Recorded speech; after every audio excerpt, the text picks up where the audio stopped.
shows up correctly and everything's chilling. Holy shit, I'm streaming. Everything's chilling. Holy shit, I'm watching. Copy link address. I can't send this to the Discord, so everyone just find it on your own. On your own. Cool.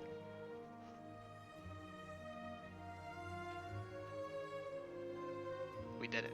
We have liftoff. Okay. Okay. Great. Beautiful. I wonder who that could be. Okay. Well, welcome everyone to the wonderful world of Tados, which is different than what I normally say, which people don't know because we don't stream the other game. Hello. I guess, if it's okay with you guys, can we do a brief round of introductions, who you are, and maybe just like how long you've been playing D&D? I think that could be fun. I just want to know, because I actually don't know for Rin. Colby goes first. God, when did we play that first Landstar campaign? That was a junior year of high school. So that was... So yeah, 6 years ago? Yep. 6.5? Yep. Yeah, so I've been playing D&D for 6.5 years under the tutelage of Dakota and Pepper. My name is Colby. That's about it. I mean, Beautiful. I'm the token white guy. For now. Wait, no. Let's go. For the guy part, the white won't change. Okay, let's go up and then over. Dakota, that's you. Howdy, Dakota. She, her pronouns. Been playing D&D 6.5, 7 years. Not much longer than Colby. Yeah. Because I think it was just me and you, Pepper, playing with the one group a few months before Landstar happened. Beautiful. That's all I got, baby. Let's kick it over to the right, Charity. My name's Charity. I'm she, they. I have been playing D&D for like not even a full year, I don't think. No, it's definitely at least a year because you joined Alderna, I think session 10 or 11, and we just had session 23, I think. Nice. Okay, so 1 year, woo! Yeah, about a year. So yeah. Great. Let's go down to Rev. Hello, I'm Ren, pronouns she, her.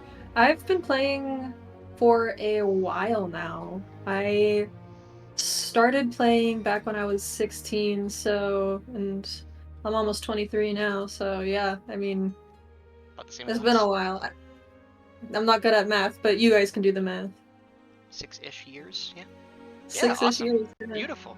Well, great to have you. I am Pepper. I am the DM here. She, they, she, who cares? I've been playing D&D for about 7 years. Started with Dakota in our first campaign and then DM'd one shortly after. Great, so just before we get into everything, that's the Pepper part of this. What is Gestalt? For those who don't know, this is D&D 5e, but we're playing Gestalt role set. And basically all that means is that they have two classes at the same time. So not a multi-class, but they're actually just two separate paths that level up separately. So at the end, they will be level 20 blank, level 20 blank. Kind of the idea. Multi-classing can happen in between those paths. We'll see if that happens as we play. We're starting at level 3 with heavily homebrewed roles, heavily homebrewed subclasses, and even a homebrew race that you will see. So lots of homebrew. For some reason you want to know more, I can tell you. But just, yeah, that's what we're doing. Great. I think we will begin. Just a real quick check to our chat, which I think is only my girlfriend right now.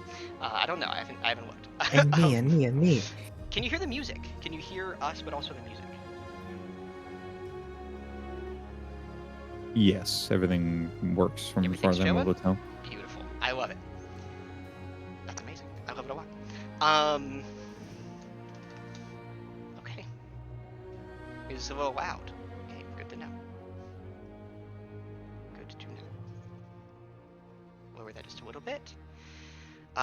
Great. And yeah, just if there's any like levels anyone's coming out to to like peek at the mic or anything, just let us know. Everyone's too quiet, let us know. If I'm talking too fast, deal with it, because that's not going to change.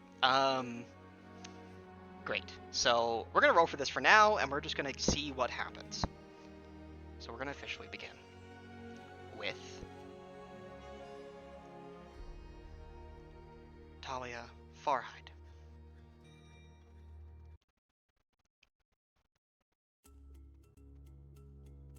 Talia. The day begins like many do. Your job is stressful but rewarding. You work not in the capital, but around it. You work in Quivera, the city of clocks, home to the Eidolon sphere of aging. Though it's not 100% your creation, it is your baby, and you've done everything to make it work. Harnessing the power of time itself is your goal. As an organization, that's your goal. On this particular day, you stand and feel frozen. You are in the capital, the city of progress, Alencia. The beautiful castle stands before you, a machination of stonework and gear, metallurgy, has taken over what was once just a pure stone castle. You stand in one of its many inner chambers, not but a few feet away from the hallway that leads directly to the private chambers of the King of Thanem.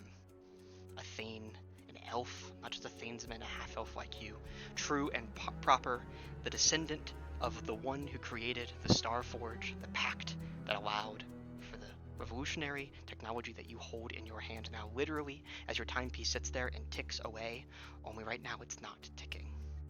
It is frozen as you are. And everything is green.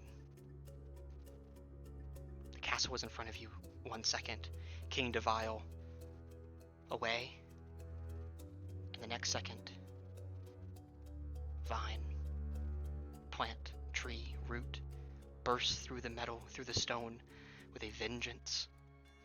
It strikes after you, after all of you. A couple of grunts on this task, mostly humans, even some of Dorinthi origin, get stabbed through the heart as thorns and brambles pierce through them. Others are suffocated by vines. You hear their muffled screams, and all you can do is be frozen. Time itself stands still, and your vision is hazy. Your overseer stands next to you, and you see he reaches forward. Your ears ring and buzz. Eventually, a voice cuts through it. This voice, a Thanesman, your overseer.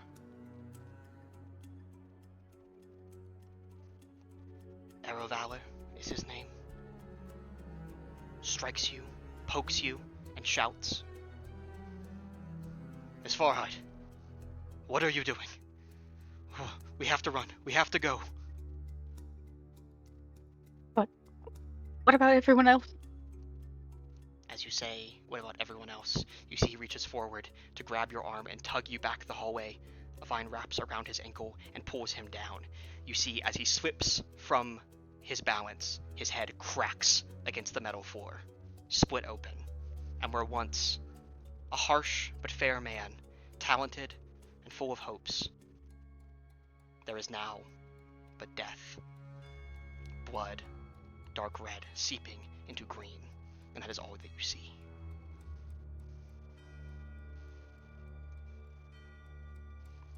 You feel your timepiece grow heavy in your pocket or in your hand, wherever you have it.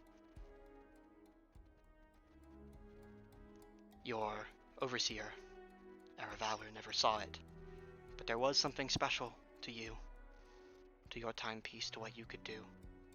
You wonder, perhaps if you could just get to him, the king, Devile, Could you save him, if he is not already a mess of organ and bramble?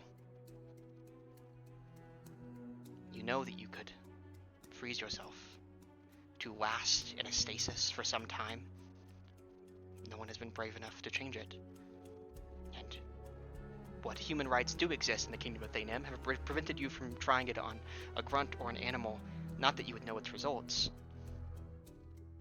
But time travel is possible, if only to freeze your heart and body so that you can live for millennia, but never experience and never see. Perhaps that would be enough. Perhaps you can simply die with the rest. What do you choose, Miss Farhad?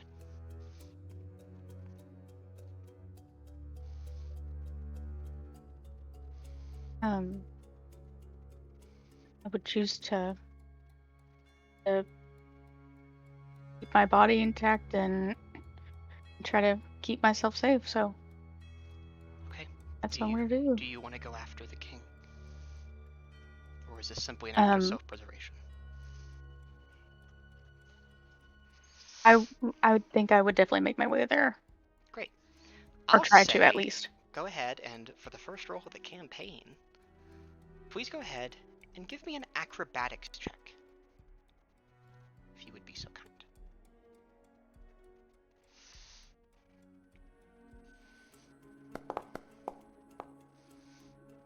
Yeah. You hop and push your way through these vines, which started like normal vines poking out of the metal, you now see have grown and morphed into the size of regular tree trunks, these vines, as they burst out and continue to grow and throb and writhe against the metal floor, making this awful scraping sound as the thorns brush against the metal. But you run forward. As you do, pushing past these thorns that shoot past, they cut your cheek, cut into your neck, you start to bleed out this dark red blood, timepiece still in your hand. You see the chamber of the Deviles. You know him to be on the other side. You know him, grandson of the forger of the Star Pact, Perihelion Devile, to be on the other side of the room. And yet, you see as he stands there, something has his interest. He is captivated, almost like he is speaking to something. There is vines and brambles all around him. He should be dead. The cuts and bruises, but life itself flows through his body. And a vine grows up past the doorframe. And you see it. It's as thick as the front of a carriage or a horse's chest, and it is barreling towards you. You can try to duck out of the way if you want to get to the king, or you can save yourself. What do you want to do? I think I'm gonna try to duck to get out of the way. Great. Go and give me a dexterity saving throw, please.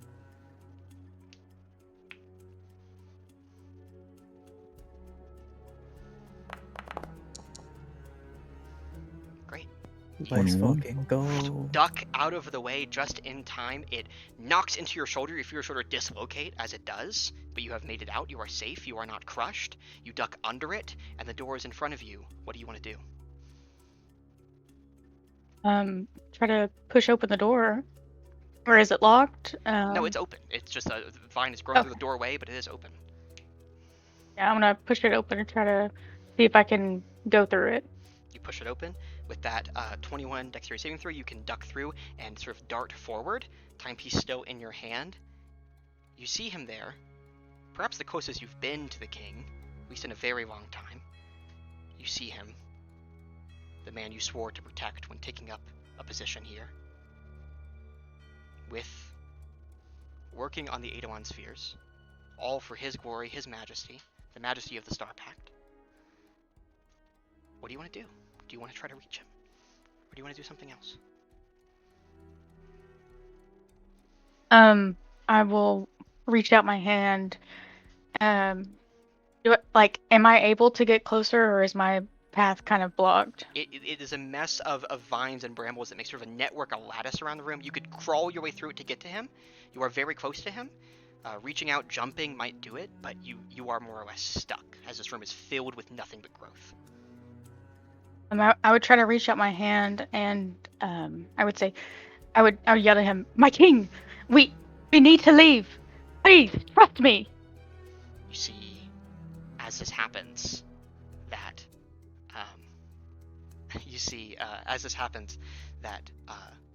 the gun on your king's back is sort of ripped from him, and the butt shoots out towards you, as if to get you to grab it, to connect yourself to him in some way. Do you wish to? Yeah. As you go ahead and you grab it, go ahead and give me a perception check, please.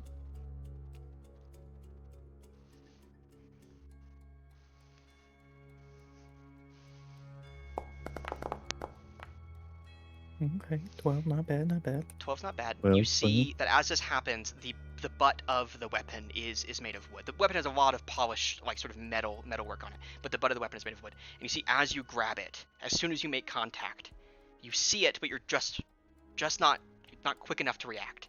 A vine shoots out and activates your device, your timepiece. You see, as it does, as you touch this, the barrel pressed against your king's back, you hear a voice. I have business with him, but you are braver than most. Live, if it is the last thing you do. Life is all that we have. And you feel your mind invaded. Like 1,000 brambles and thorns grow out from your brain and attach themselves to something. As this timepiece happens, it clicks. Talia Farhide, you've done what no one else has ever done. Perhaps your mind will never be the same for it. Perhaps something is different, but something in there has allowed it to expand, to grow, to adapt, to seeing 3,000 years pass in the blink of an eye. You wake up on the ground, cocooned in vine and bramble. It undoes the cocoon. You stand up. You are changed. You have growth to do. You are very much alive, and you know that your king is too. We're going to cut away for a second to a tree. A happy tree. And a happy bear. They frolic and they play, a connection deeper than this tree has ever known. Juniper, what are you and Karu doing on this day? This nice, peaceful day. I think on this kind of nice warm day, Juniper would probably be giving Karu some shade with the leaves and branches from her tree as they snack on berries from one of the nearby bushes. Beautiful. You play and snack and all around have a peaceful afternoon with Karu, feeding on berries, and though you don't need the sustenance, you enjoy the flavor. You enjoy the action of feeding Karu and of being together with perhaps your only true friend at this moment. You watch as the other trees blow in the breeze. You can move, but only partially. Your roots up, moving throughout the ground, never fully uprooting, but sort of moving and shifting with you as you go. As you look at Karu in front of you, you see she happily munches on a handful of berries that you've set on the ground. And as you look at her, you see a skull look at you. Dead eyes, hollow. You look down and your trees bear no leaf, no fruit. You are dead, you are decay, you are nothing. And as you blink, Karu is there, smiling and happy and munching.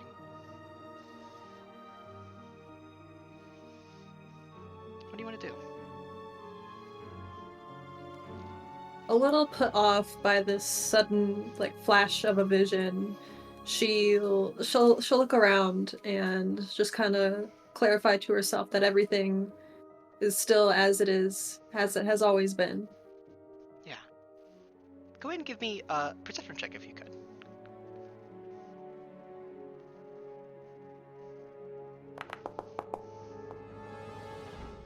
You That look. is 14. Thank you. Yeah, 14. You look and you see your root into the ground, and you see it decay. You see it dead at the end. As you go to pick up your foot, you see that you can. You can leave. You are not here. You look over and Karu is not here. A pain stabs in your chest, and you process something that you've never really processed before. Death. And nothing but. You see as this little thing of vines that connects you, that formerly connected you to everything, to the collective. You see it almost trying to drink up, trying to form some sort of connection towards a puddle of blood. As you see that puddle of blood, you look down, see your reflection. You see Karu's skeleton up on your shoulder. And the skull turns and looks at you. And the skull says, in a language that you should not know, since being no longer connected, but you get all the same, a memory of when what you did, what you had to do.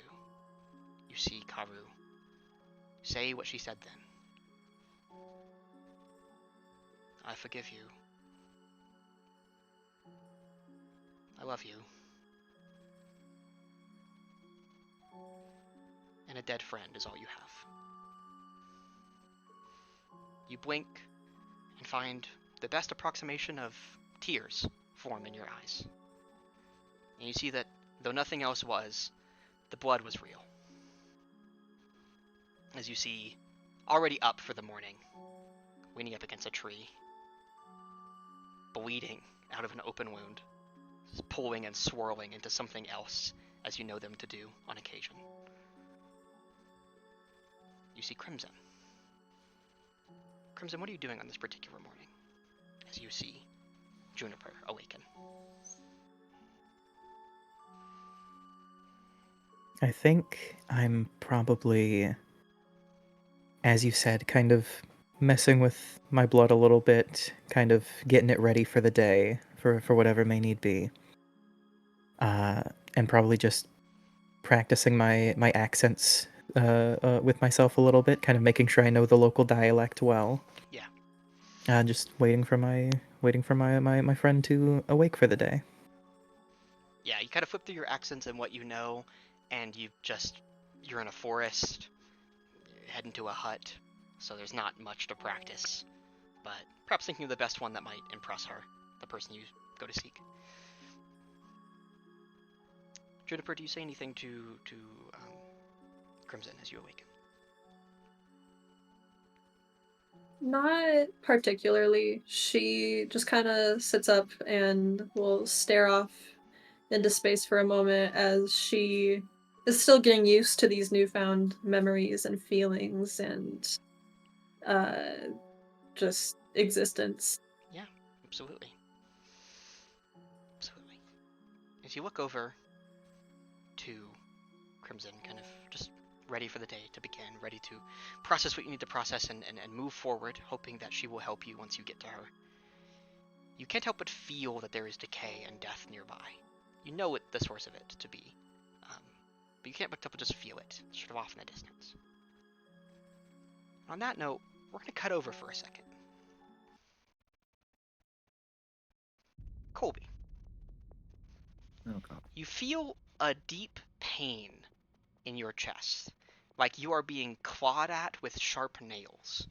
You've felt before, but for the first time in a while, you feel something, pain, sharp, as a rune of some type is dug into you. You're not terribly familiar with what type it is, which means it's probably not anything of the type of magics that you'd be familiar with, but you feel it nonetheless. It is all you feel. Pain, being moved, sorrow. That's all you really feel. Just blood trickling down your chest, bright red blood. And you feel that you are somewhere horrible, where there's nothing but death and decay. after that, you wake up in your bed to your beautiful, lovely wife. You see that your beautiful, lovely wife leans over with her long, crooked nose and kisses you on the forehead. You see she says, "Good morning, my sweet.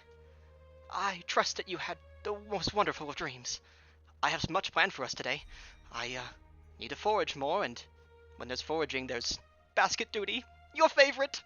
What do you think?" Of course, honey. I had that dream again. You see her face That kind of pain again. drops as you say it, and she looks down to your chest, where you do indeed bear that same scar of the mark that was carved. She just says,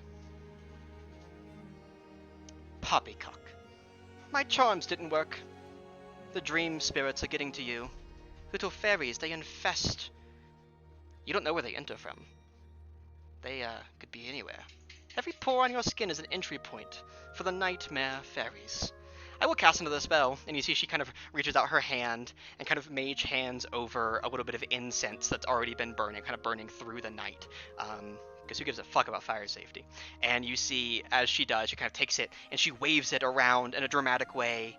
And you see she says, "In the name of all that is good, leave my husband alone, you foul, foul spirits." And she kind of waves, and you see as she does, she kind of makes the tip of the incense sort of spark up and explode. She goes, "That will do it. I made pancakes." And she'll kind of hurriedly get up in her little nightgown and rush to the kitchen. What do you want to do? I'll get up, knowing that if that didn't make me feel better, the pancakes will. Beautiful. You get up and kind of stretch, and even though you've lived here your whole life and you don't do anything terribly strenuous, you can't help but feel like you're stretching muscles that you need to work. Like the feeling of things that are underworked, that things that should be worked, particularly in your shoulders and your back, a posture you should maintain. You stretch and you always feel it.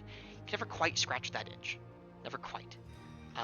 As you go into the thing, you do indeed smell delicious pancakes as she serves them up to you. You see her little black cat with one eye kind of waltzes over to you, not like missing an eye, like a cyclops cat, waltzes over to you, and you see that she sort of scratches its little tail as he always does. He gets right up in your face, one eye unblinking, just looking directly at you, unwavering, unmoving, as if to communicate something that you can never really understand. Silly cat, you think, as it kind of wanders on, and she feeds it its own pancake. And you see that she looks to you, and she says, "I am most excited for the day, my love. Another beautiful day in paradise, I should think. Do you have any particular plans for the day?" Let me tell you what I have planned for you. So I would say that we would go out, and she kind of rambles through your day, listing off, as she always does, in her charming and, sure, we'll use the word charming, way that she does. And as she does, and as you do this, you see in your pancake, do you put syrup on your pancake? That's a good question. Final questions. Yeah. Great. I'm gonna soak those things. You soak that thing in syrup, and you see as you do that the syrup swirls and spins, and in it, in the reflection of your eyes, you see metal explode like shrapnel into pieces, and then they resettle into syrup and settle into your pancakes. Nothing gained, nothing lost. You're eating your pancakes, and there is a moment where she kind of goes over, she sprinkles sort of a powdered sugar onto hers, as she prefers, and you look over to the powdered sugar, and you see it form and shift into letters in a script you've never seen yet can read perfectly. You see they spell, and they sort of shift as they do, the air, the pact, the stars, reform, shatter, fragment, kill, kill, kill. And they happen super fast, and they blaze through you in a language that you understand but have never seen. And she takes one big bite, kind of glances over to you, and says, with a mouthful, "If you wanted the sugar, just ask me for the It's not, and she first takes a swallow. You can have some, my dear. Don't stare. It's rude. She kind of sprinkles some onto your plate. Of no pancakes, it's gone. She just puts sugar on your plate. And she sort of looks at you and says, "Dearie, are you alright?" I think that cat brought something into the house. I don't know. Maybe it's just the dream again. Do you need your good time tea again? You know the good time tea to be a concoction that knocks you out for 72 to 48 to 72 hours. No, I think Are you sure? I think I'd rather just do what we I can have make a planned fresh today. batch. It is no problem. No, not right now. Maybe I'll take some tonight. Alright, well, it would give you more time to set up charms against those poppycock nightmare demons, but if you insist, let us go. I Let us feel like enjoy I our need day. to stretch my leg. That can be arranged. Let us go. And she kind of walks you out of the little hut as you continue. As soon as you walk out, give me a perception check. Sure. 9. Great. As you walk out, you see fucking nothing. Straight up one. And you just sort of continue your day. Something in the back of your head, something is missing, something is wrong. But doesn't everyone feel that way? That's just what being married's like. That's just how it goes. Never quite fulfilled, and that's your life. Yeah, bad night of sleep. Just Mr. Knightley. Nothing more, nothing less. That's all you are. And as you pick the berries that you pick for the day and enjoy your lovely wife, with an asterisk after lovely and after wife, we will cut over to a much younger, not much younger, but a younger Crimson. Only I don't think they would look like Crimson right now. As they fall. Falling's not quite the right word, though. Falling implies that gravity is pulling you, and that is certainly not what's happening here. You are yanked. You are pulled to the ground. And it is not a graceful fall. You do not slow, sort of feel things in slow motion. Instead, you hit with furious velocity as your skull is split open. Most of your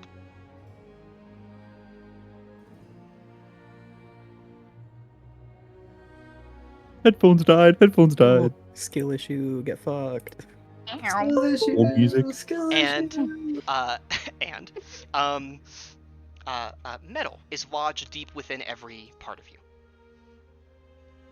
What do you feel as you land, other than horrible pain?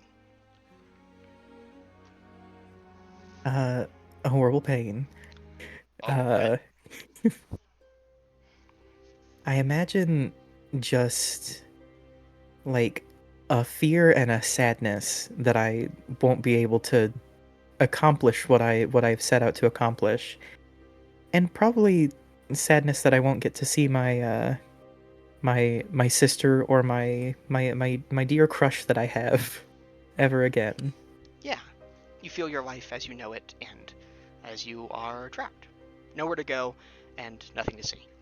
You went for a gamble, and it failed. And you see you're not the first person it's failed for. You see yourself surrounded by about 2 or 3 bodies. Not a lot, but it's hard to really count the proper number because they are shattered into pieces. Gone with metal, shrapnel in their body, and nothing more. Crimson, or someone close to Crimson at least, stays down there for a while. And though they're able to pick out, I would assume, a lot of the metal, a little bit remains. What do you feel as you caress and feel that metal as you walk with your new friend Juniper towards the hut, as you recall the fall?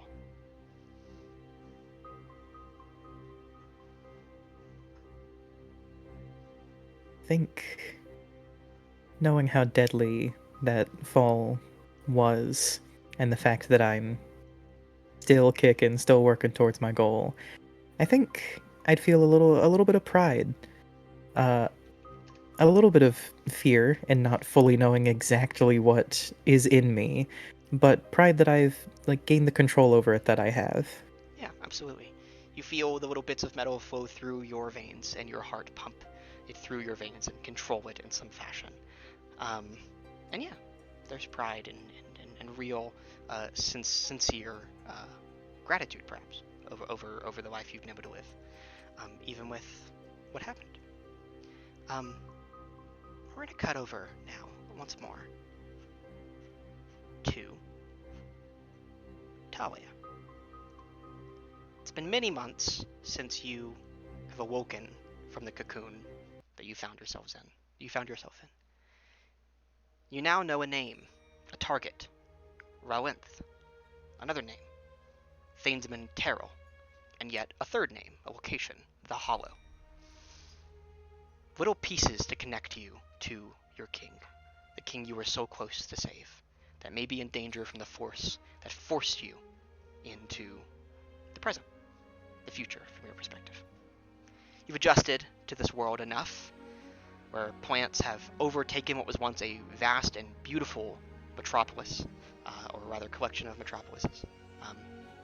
And on this particular day, you say a hard goodbye.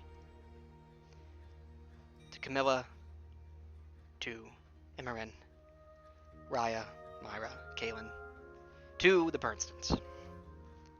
How do you feel as you pack up your bags and head out?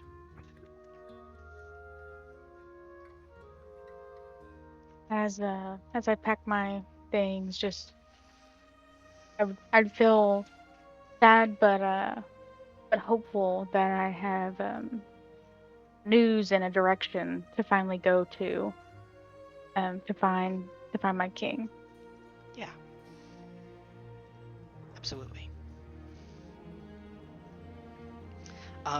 The children sort of stand on the front porch of this little quaint house that you've lived for the past couple months and grown to love. You see they wave off. Mira, Kaylin with sort of teary eyes, more so Kaylin, kind of sniffling and crying. Raya putting on a brave face and kind of holding Mira close, kind of giving you a wave and again sort of blowing you a kiss with her hand. The moms stand behind them, sort of, and wave you off. And there is no need for sorrow goodbyes. This is what you must do, what you have an oath and a pledge to do, to find your king, to save your king. And so you do, or at least you try. A newfound mastery over your mind as it is expanded to take in the knowledge of the years. Little by little, you're remembering things you saw as the 3,000 years passed. And just a little by little, you are better, you are stronger. The blood of the Thanes that flows through your veins is one thing, but whatever this gift was that expanded your mind is another. But none of it would have happened without hard work, dedication, just the ability to power through that you and you alone can do. You head off on what is a... Go ahead. Sorry, if you would be okay with it, like Probably. the kids Yeah, made like a friendship bracelet, absolutely. and it just says sister on it, like in the little words, but like one of the S's are turned like the other way, and like I just have that around my wrist. Nice. I love it. Beautiful.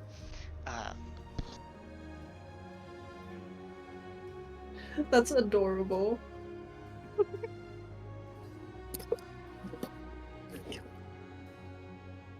Like the little S turned around. That's such a great detail. It's very good. Yes. Very, very cute. I literally wrote out like all of their personality traits to Pepper, and I was Oh, like, yeah. here is this. Hell yeah. I was like, oh. Cute as shit. It got me tearing up. Like, oh, they made little friendship bracelets. Facts, literally, when Pepper was like, as you're packing away, how do you feel? And like, I'm like, sad. R.I.P. the king. I'ma stay here. R.I.P.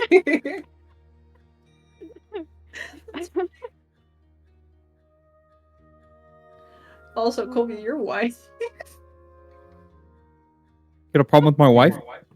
Your lovely asterisk wife asterisk. I love my wife, okay? You guys do not Wife get to talk that smack asterisk. about my wife, Uh-huh. okay? You know what he loves more than his wife?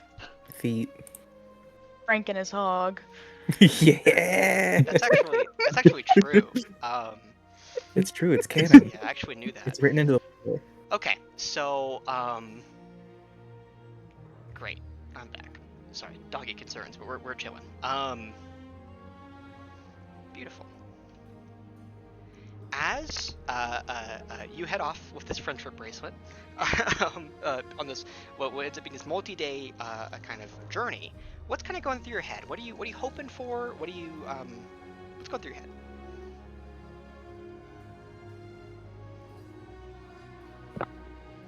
Think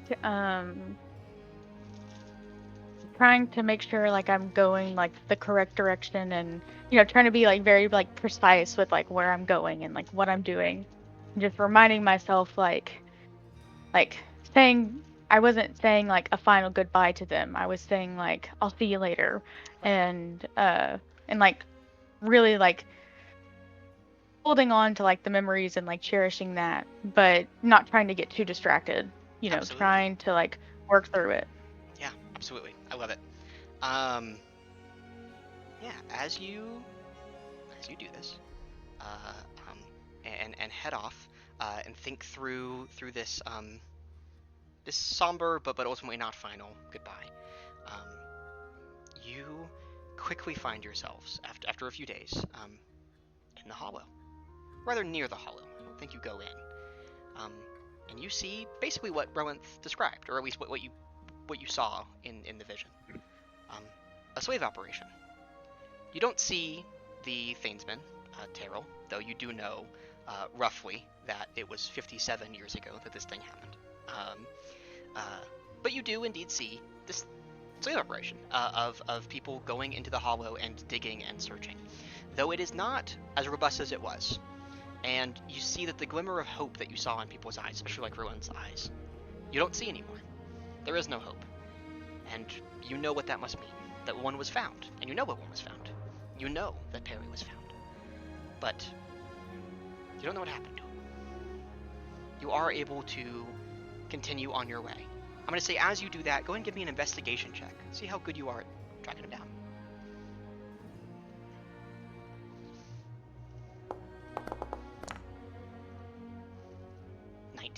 Hey, that's a 19, baby. Quite good indeed. You are able to see on one particular day, though you decide not to go too close too quick, but you do see a man. 20 years. You see he's got kind of the right build, though he looks docile. He doesn't look like the same man that wore the regal bearing, that carried the regal musket. You don't see that same man. You see a wife guy just kind of wandering around. And even more than that, you see something quite spectacular. Dakota and Ren, why don't you guys tell her what she sees as you guys approach this hut? Who's going first? I don't care. You can go first. All right. You would see approaching, wearing a pretty nice like dress clothes with a nice vest and a red tie, a nice white dress shirt. These two bracelets that are sort of like two rings of metal, kind of connected on one side and separated on the other. They appear to be a Thanesman, a half elf.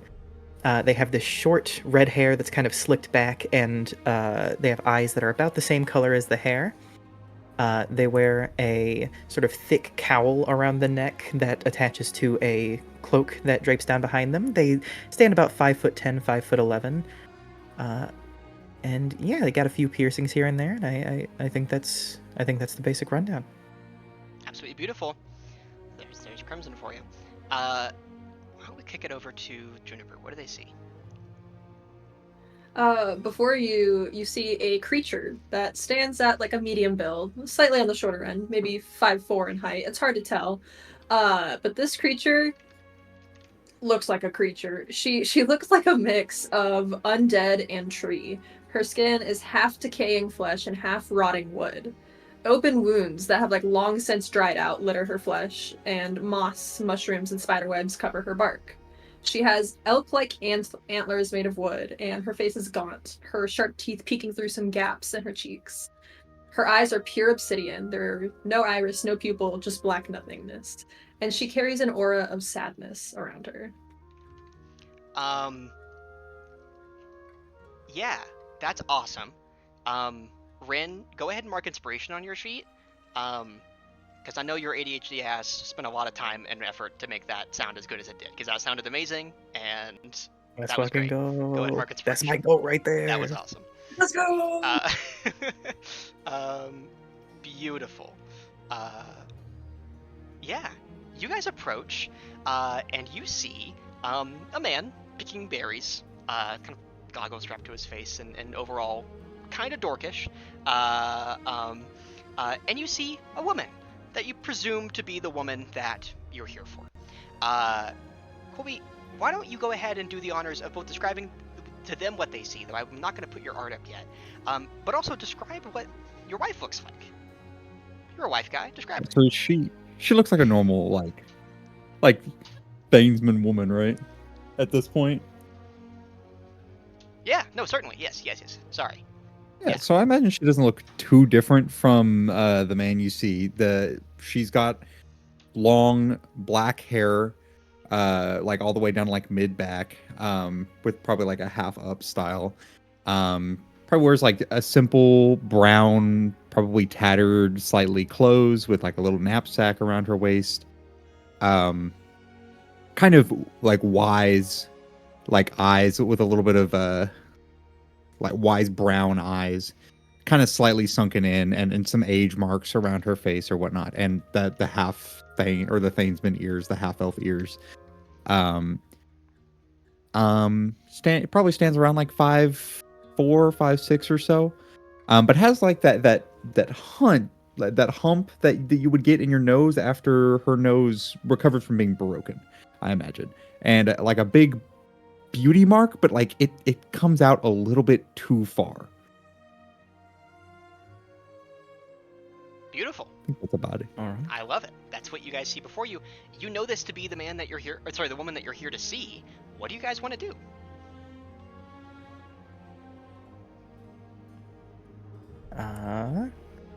I guess I'll approach. Absolutely. And just kind of like just try to get her attention by waving a little bit. Yeah, you see she kind of instantly looks over to you, and says, "Hello there. We weren't expecting guests. Can I help you? This is private residence." And you see Yes, she kind aware of of that, madam. she whispers over and she says, "Honey, go inside and fetch my things, please, that I use for pests, please." Of course, love. They're just people, though. You know her to be talking about your rifle. You don't know it to be your rifle. You just know it as the thing she uses sometimes to make pests go away. But you know it to be your rifle. Okay. I don't have a problem getting that, but they're just people, honey. I'm just going to talk, honey. All right. Thank you, dear. Get her rifle. Cool. You go in and go to get that. She kind of steps forward a little bit, and she kind of lowers her tone and says, "I don't know what you want. Please leave." What exactly are we here for?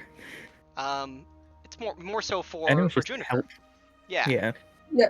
Juniper steps forward, and she'll kind of just have this pleading look on her very gaunt face, and she'll ask, "Please, I hear that you're good with magic, and I need a favor. I need help." Yes, Give my Go and give me a persuasion check, but go on, Dakota.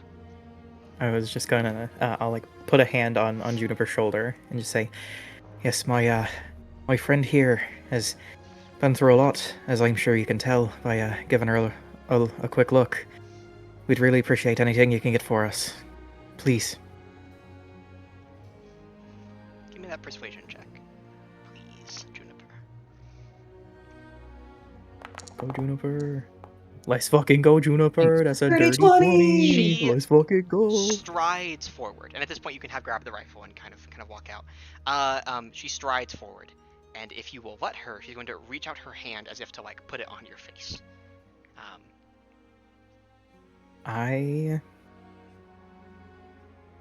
This is specifically to Juniper, but you can intervene. I was gonna say, do I feel like a menacing aura from this, or does it seem like she's gonna help? Give me a blind jam insight check. I'm gonna keep going, Okay. and then I'll let you know what the result is. She'll kind of just reach Okay. out. And are you timid? Do you pull back, or do you allow her?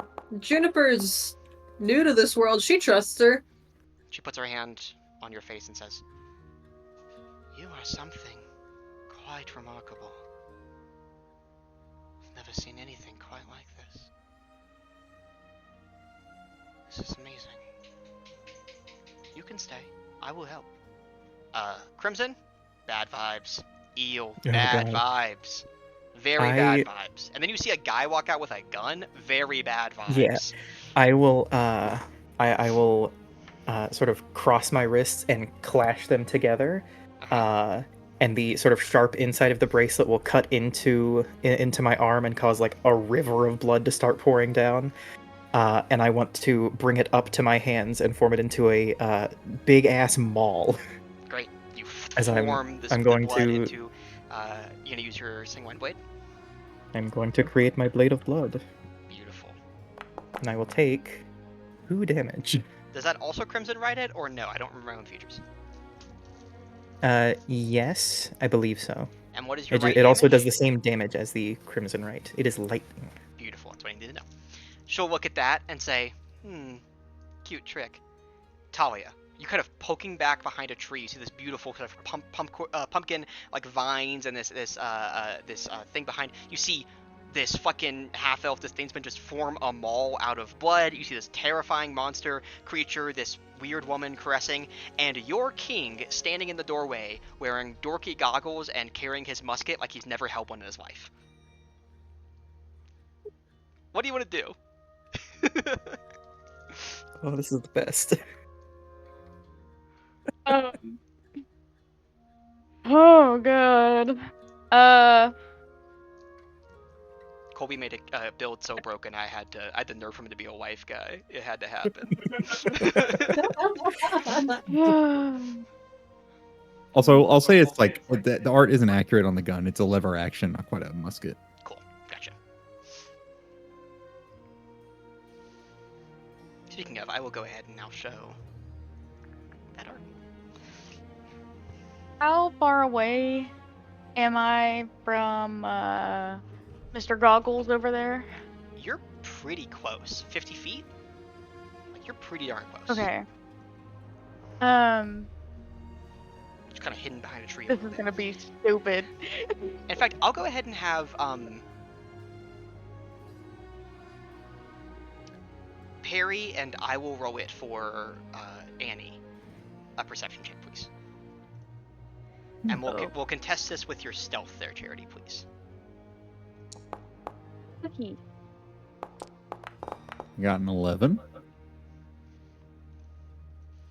I got a number. Oh, not a number. Fuck.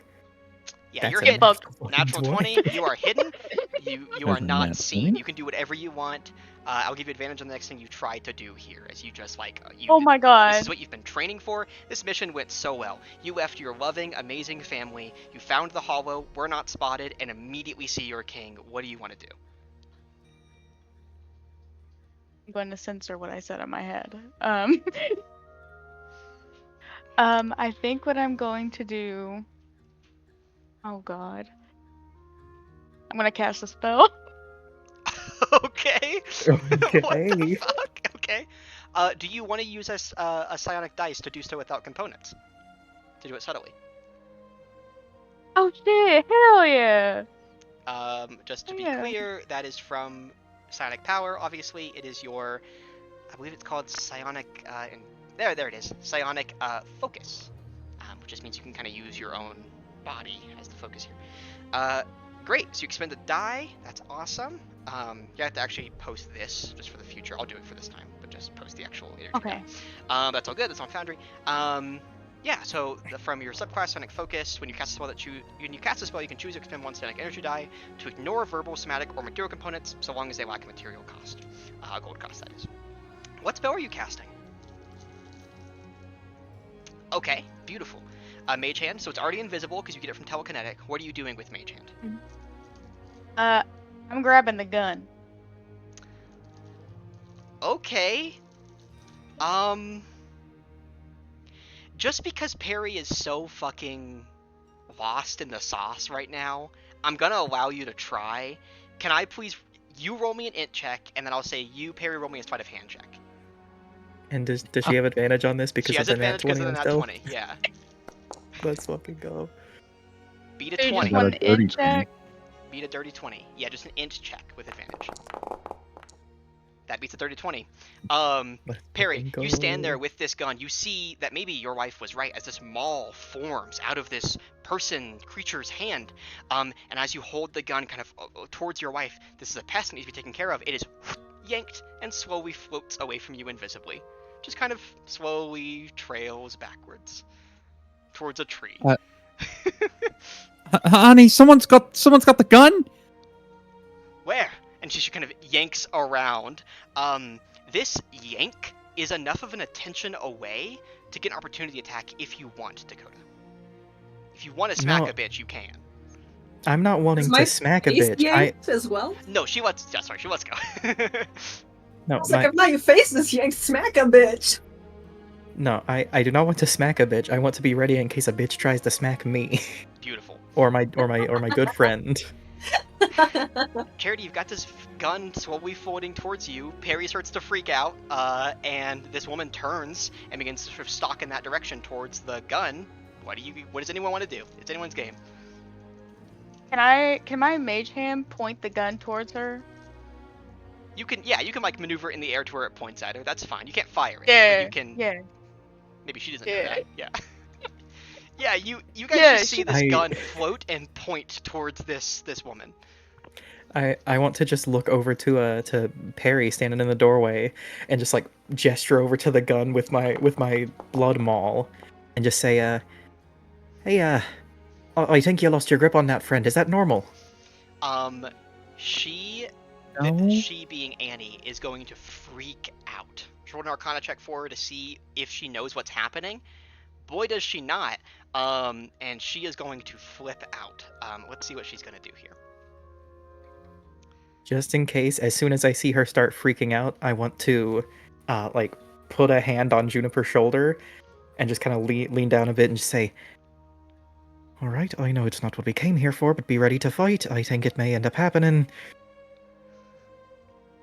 Fucking Jennifer awesome. nods, and she just looks really disappointed. She So sad. her like bottom lip is trembling. She's like, oh, okay. I'm honestly so I'll- surprised this is going so well. Yeah, I'm seeing you being very upset. I'll give like a little squeeze on the shoulders. Hey, there's a chance it doesn't end up being a fight. We don't have to, but just be ready in case. She's gonna cast a spell. And Put that back. Shit. That's not yours. I'm not where is it saying. being I'm not cast? saying at who. You just know she's casting a spell. Oh god, Well, hell. what a way to start, you guys. Beautiful. R.I.P. You see she reaches forward and casts a hold person. Perry, please roll me a wisdom saving throw. Are you kidding me? You fuck I'm moron. sorry. That's a failure. You see that she freaks out, this gun in her face, and she goes, I knew this day would happen. I knew. Kept that gun away from you. The moment you touch it, and she whips out her hand, and vines lash from the floor and wrap you in sort of dead, decayed brambles. As you are paralyzed, she immediately, her form melts, and sort of her skin melts off of her body, and you guys see this stand before you. Just classic hag, for the viewers at home. Ugly bitch. Just classic hag. And I'm gonna go ahead and have everyone roll initiative. Okay. Oh my fucking god. I'm going to remind you that initiative does not necessarily mean combat. You don't have to fight. But she's going to. As a reminder, Talia, at the beginning of this, you are hidden from people, so you'll still be hidden. And then I'm going to go ahead and activate this map. We'll describe what we're doing and kind of theater the mind for everyone else, but just so we have a visual aid, that's what we have up as well. What's up with the point? Like the point? It's your deck score. It's to break ties. Yeah. Okay, cool. Sorry. Not Blighty Blight. I never changed your name. What the? Damn, that's gotta be racist. You guys sucked ass. So initiative is 19, Talia, 11, Crimson, Annie, 7, Juniper, 7, and Perry, 4. Get fucked, idiot. You are fucking paralyzed by your life, so that does make some sense. Great. Talia, you're up first. You're still hidden. What do you want to do? Oh my god. As you see your king get paralyzed as this hag unveils herself. Oh, this is so stupid. I agree.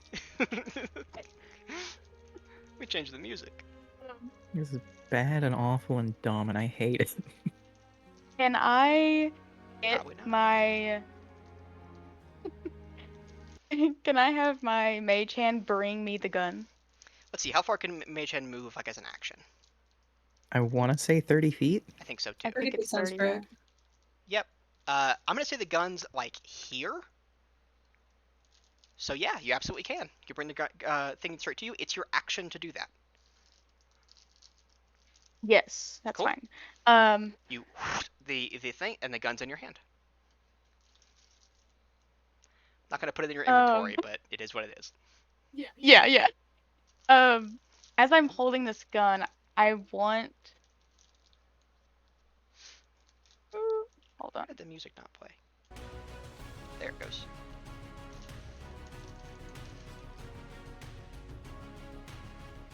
This music, by the way, is Bardify on YouTube, and they let people stream their music, which is super cool and super chill of them. Let's fucking Cool go. Bardify. If I try to get out of these like pumpkins and stuff, is Yeah. that difficult terrain? Or... If you're walking directly through them, it is, but that line that you drew is not. You can move that just straight through the pumpkin patch if you want. Okay. Pointing this gun towards the hag, and Great. like now I'm like visible. I'll try to muster up as like much courage and like confidence as possible, and look over to Perry and be like, "How did you? Go, run! I have her. Just please, we have to get you to safety."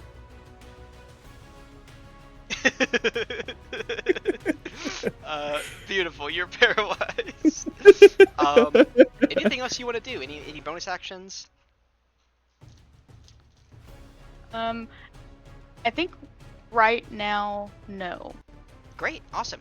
As a reminder, because you have your timepiece on you, you can make a action spell a bonus action, and that you can do that right now 2 times per long rest. So just to be clear, that's your Keeper of Time feature, just so you don't forget. But you're good. Awesome. You stand forward and do all of this as Perry points back. Let's move on to Crimson.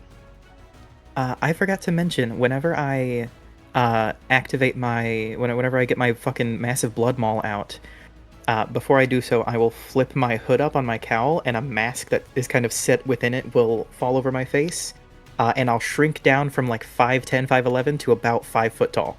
Great, awesome. So you mask and shrink. That was my nickname in high school. I don't know that it... Okay. I want to just look to the hag. Yep. And To delirious Annie Nightney, I think you'll... yeah, to call her by delirious your Annie full name. Nightney. And I'll just say, excuse me there, madam. What's going on? I don't think he's doing it. He looked freaked out when it happened. Are you okay? Do you need to... We can calm down here. You see that she turns to you and she says, you don't even know in whose presence you stand. You don't even know the significance of that gun. Oh, that voice hurts my throat. Right, yeah, so can I assume that you're not gonna back down and we're fighting then? Hang on. I'm dying. Okay. Gotta recover. Hold on. Throat lozenge. Drink some first. water. My water's Hydrate, empty. My hydrate. water's empty. Hang on. Oh no. Fucking Somebody skill redeem that issue. hydrate. Oh shit, we're not affiliated yet. Never mind. I did not expect it. Neither did I. This is fucking brilliant. I think this is far better than I thought anything would go. Honestly. I was like, oh, they're just gonna, sneak me out or convince me to help. No big deal. You guys walking up to the front porch. Hey, man. Steals your gun. Like it's like two of us walk up and just like, hey, we want some help, and she's like, oh, that's interesting, cool. The other one, invisible mage hand, steals gun, This is just proof. causes panic attack. This is proof that Charity cannot be trusted to play a rogue. She's already It's so true. fucking klepto as it is. Oh, You were gonna do a rogue goodness. for this. I'm glad you didn't. She says, what she says, and she says, he is mine and only mine. Leave. Right then, that's not how people work, you fucking psychopath. And I'll move 10 feet, which increases my reach by 10 feet because of my because of enhanced momentum Yes. with my altered weapon. Yeah. And I'll take a swing at a bitch with my maul. That is the shifting mass monk feature, sort of gravity monk for clarification. Perfect. Go ahead and swing at a bitch. Let's fucking go. That's a 23 to hit. 23 to hit. Anything she can do about that? Suck a dick. No, she's Cry. chilling. Seethe. Cope. She is chilling. Right. And that it That's hits. gonna That's what do- she's chill. Oh, sorry. Hold on. Wait. This is... Hall. What happened? What happened to the Discord thing? Everything fucked.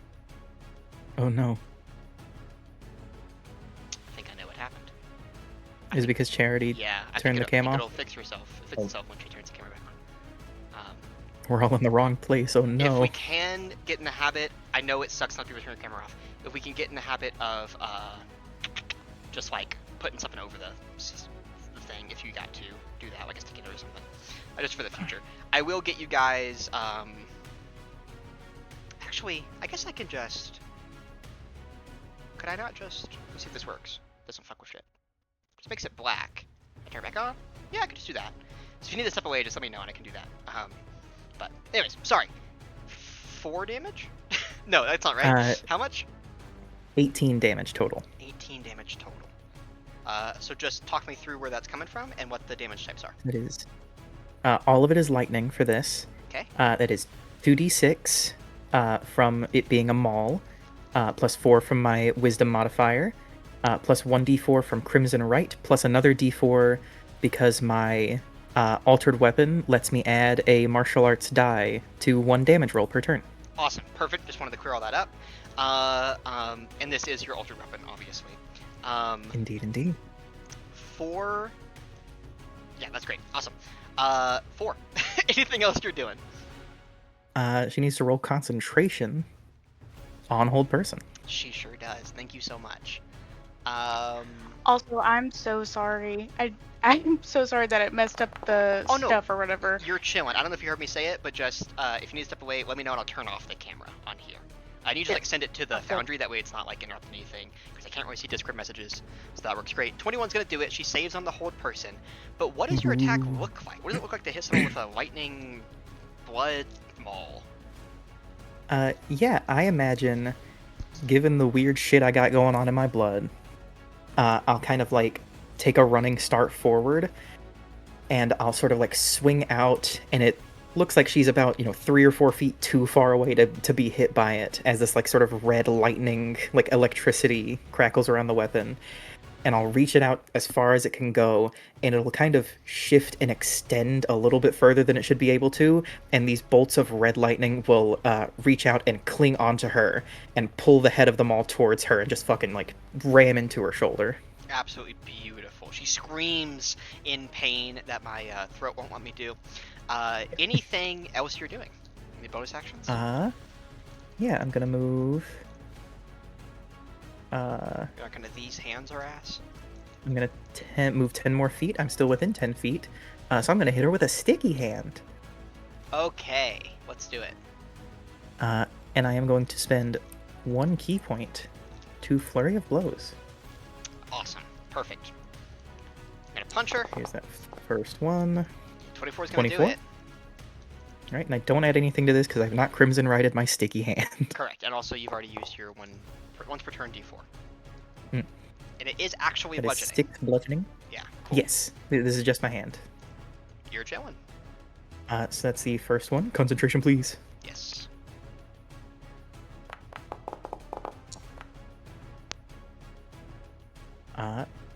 And I'll move 10 more feet to get that extra reach on my second unarmed strike.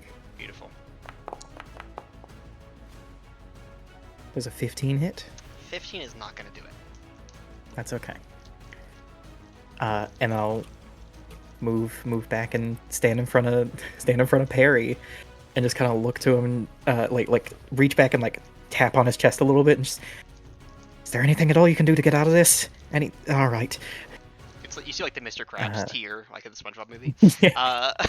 And I'll say for the unarmed for the unarmed strike hitting from farther away, I imagine where my maul smacked into her, some of my blood is kind of like caked onto the shoulder a little bit, Yeah. and I'll reach forward with a punch, and just a connection will be made between like the blood inside of my hand and the blood that's on her, and just pull her into my fist from Beautiful. way farther than should be able to reach.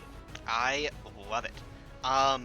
Yeah, you blitz around her with this maul, and then take these two shots at her, sort of sliding back on the sort of dirt and tapping Perry in the chest, but nothing really you can do at the moment to help. That's my turn. Beautiful, I love it. That'll bring us to Delirious Annie Nightney. Ooh. Say that 3 times fast. Great, awesome. Delirious Annie Nightney is going. She's going. She's out of here. Let's fucking go. She's gonna cast a spell. Oh goodness. Oh shit. Yeah, I go. That's hilarious. I think that'll help out.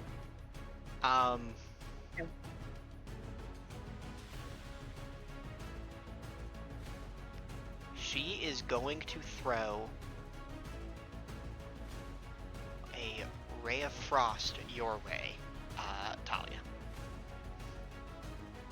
Here's this roll. Remember, you do have silvery if it hits and you don't want it to.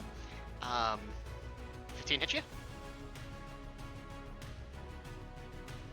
Negative, Ghost Rider. Negative, negative, negative. Beautiful. Let's fucking go. Yeah, awesome. She will sort of stand there, and the staff will form in her hand, and she will sort of, the air around her will grow icy and cold, and she'll throw this energy out towards you. What does it look like for you to block this?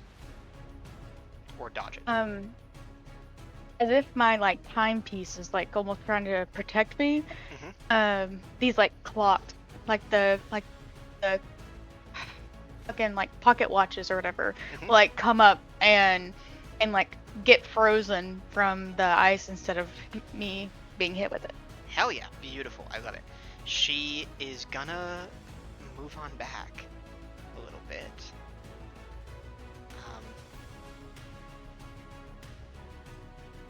Now you've got the gun. I think Shirley wants the gun. She'll move forward to you. She'll put herself right in front of you, actually, kind of just running forward at you with the staff raised. Get out of here! She kind of raises this and hurls towards you. That's all she's going to be able to do. Go ahead.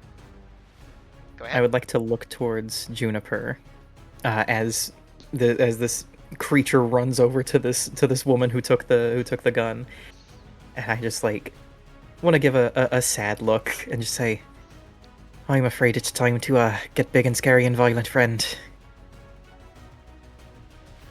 And big and scary and violent she will get. So, she is so upset. She thought she was about to get help for what she really, all that she really wants with her newfound life, and that has all gone out the window, and she's pissed. So, she's gonna rage, and as she does so, She lets out this yell, this scream, and as she screams, she grows a little bit, and her voice gets a couple octaves deeper as the bark in her skin grows, and she goes a couple inches taller, and her form becomes a little more monstrous as the bark forms around her hands into claws, and as she does so, I forgot to mention this in her description, but she has what looks to be a bear cloak, and she puts the head of this bear cloak over her own, and she looks pissed. Let's Beautiful. fucking go. So you are raging, and of course you are bear totem, so you're resistant to everything but psychic. As this spirit of Karu protects you in the midst of battle. That's your bonus action. What you doing? Alright, movement, she's going to go up to the hag, because it looks like Crimson's got, what's his fuck over there? King Boy. I'm gonna paste rage for you just so it shows up in Foundry, but you're all good. Yes.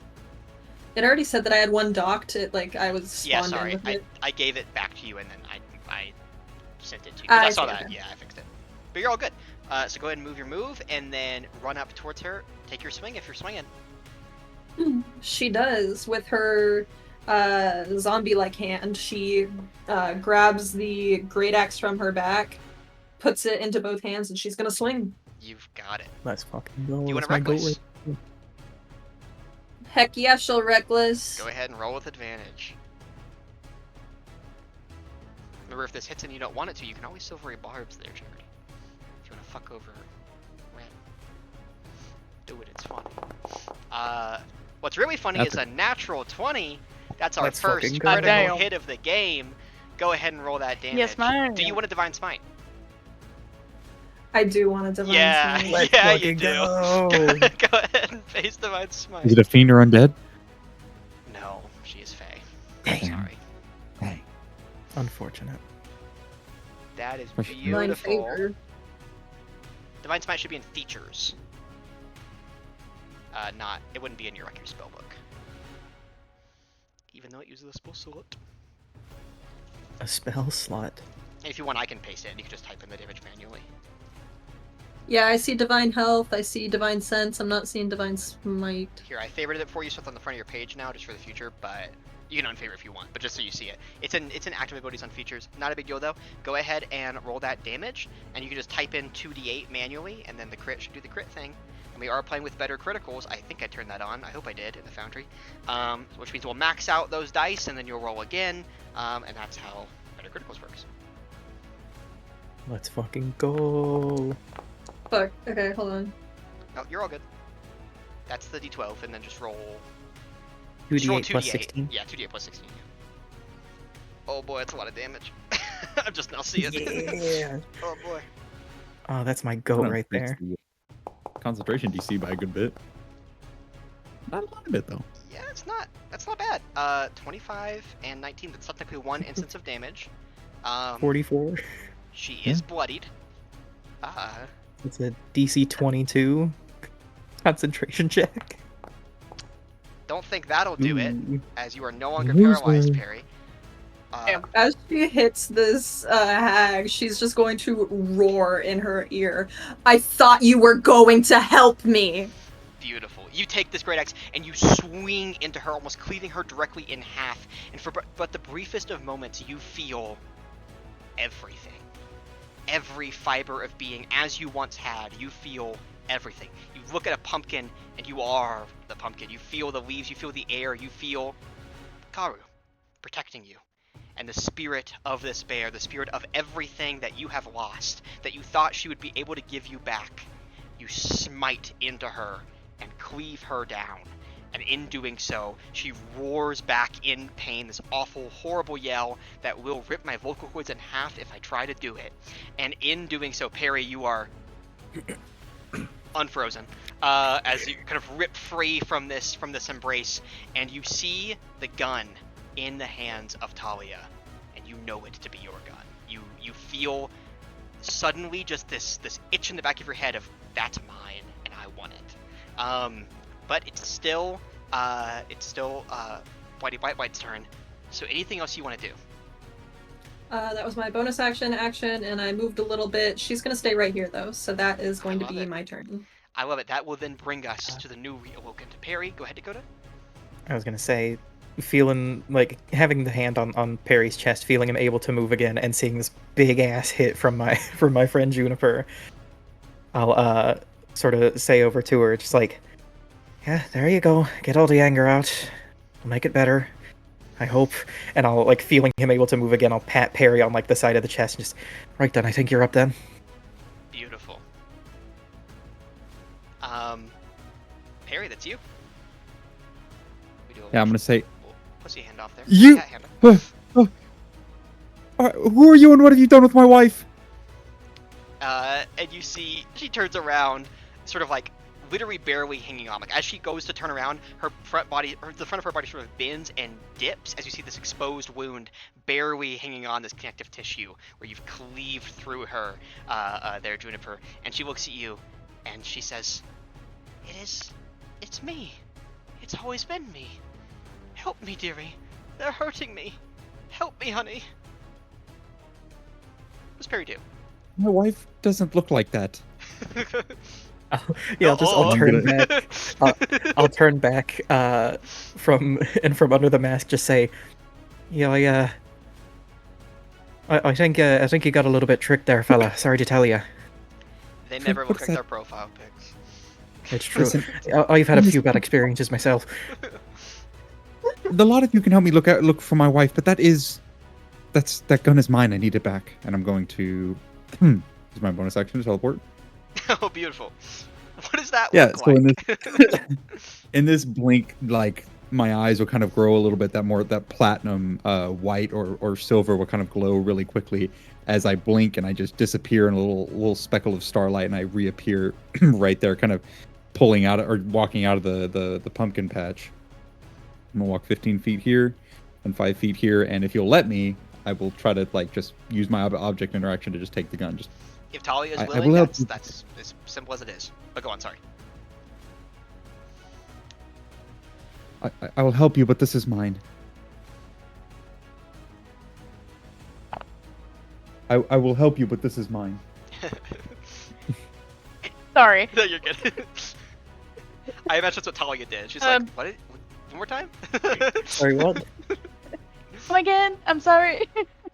These two are really loud.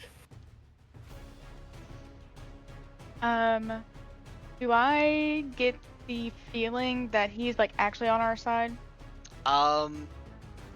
Yeah. I mean, there's nothing about what he's trying to do that's like deceptive to your knowledge. And this is your king, and that is a monster. So, and it is his gun. All those things are true. So, you know. Okay. As you know, I'm pretty smart cookie. Yeah, for sure. After hearing this and just kind of like being able to look in his goggled over eyes, I'll be like, of course, and I will hand it to him. Beautiful. In this almost practice motions, I'm gonna grab this gun and ram the chamber back, throw a little package in it from my hip, Charity, can and you mute slam while the Chloe's talking, receiver please? back. Yes, I'm. You're all good. You're Good. New setup. I know you're And- not doing that. I'm going to make an attack You've got it. with my Deadeye shot. Oh, okay. advantage? Using all the features. All right. Let's fucking go. Oh, what accuracy! How I've missed you. Okay, that's that's a 16 on the die for a 26. Will certainly hit. Yeah, I'll go ahead and use the fun thing. Why not, right? You're gonna violent I'll blast. also add an extra D12 of damage. You got Hey. it. Oh right, this adds the damage die. I was like, it's a D12. Yeah. Yeah, 17 damage. That is awesome. Disgusting. Anything else from you? Could do the funny. Do the funny. You could I'll do do the the funny. Yeah, in a quick practice motion, I'll do it again. I'll use another Deadeye shot too. Great. You're gonna action surge and just one more again. Let's do it. That's a natural 20. Natural Ooh, 20? Ooh. That's gonna crit. You can violent Yep. blast to double those die. Yeah, this is stupid. I already hate this. What did I That's do? What did I gross. write? What is my homebrew? If you like big numbers, chat, you're in the right place. 40 damage 40. is more than the 6 that she has, Colby. How do you want to kill your wife? That ain't my wife. I don't know what you're looking at. That is not my wife. Yeah, I'm gonna quickly, like almost unprepared, let loose a quick shot, and then in a quick like practice motion, like open the chamber, slam another package in, and shut it, and look really closely, and just, where's my wife? You see that she'll look at you, and she'll say, really? Them over me? Wrong answer. And I'm gonna pull the trigger and put it right between her eyes. You got it. As you do this, as you flex your back and pull out this ammunition and load the gun, you feel that itch finally scratched. That thing you've been missing. It's been right in front of you this whole time. Your hand's never able to touch it. You are there, and as the bullet enters into her head and explodes out the back, it explodes, and a bit of icicles and sort of rain as it explodes backwards. Beautiful. I think that'll do it for initiative. What do you guys want to do? Oh, do I get a grip? You do get a grip point. Grip point back for Yeah. rolling a nat 20 and killing a creature of significant threat? Yeah, I'll give you 2 back. That's fine. Awesome. I'm gonna go get I will reabsorb my blood maul into me, Okay, great. and heal back up to full. Just for the that. record, by bringing it back into you, not only are you uncrimson writing it, you're also altered weaponing it. Does that make sense? Because you're completely getting rid of the weapon. Hmm. If you disagree, that's fine. We can talk about it. But I think that was my intent. Okay, I'll leave it out for now. I'll allow it. I'll allow it, DM. I'll allow your ruling. I'll just put it up over the shoulder and kind of make my way over here. Kind of pat Juniper on the arm and just, well, I'm sure there's someone else who would be better for us anyways. Juniper slowly shrinks back down to her less monstrous but still gremlin-esque form. And she just kind of like these like tears brimming in her eyes, and she just kind of jerks her head away from the fallen form of the hag and nods at Crimson. Yeah, look over to these two and just say, right then, our introductions in order. It seems like both of you have something going on with that weapon there. What's that about? Can I please go ahead and have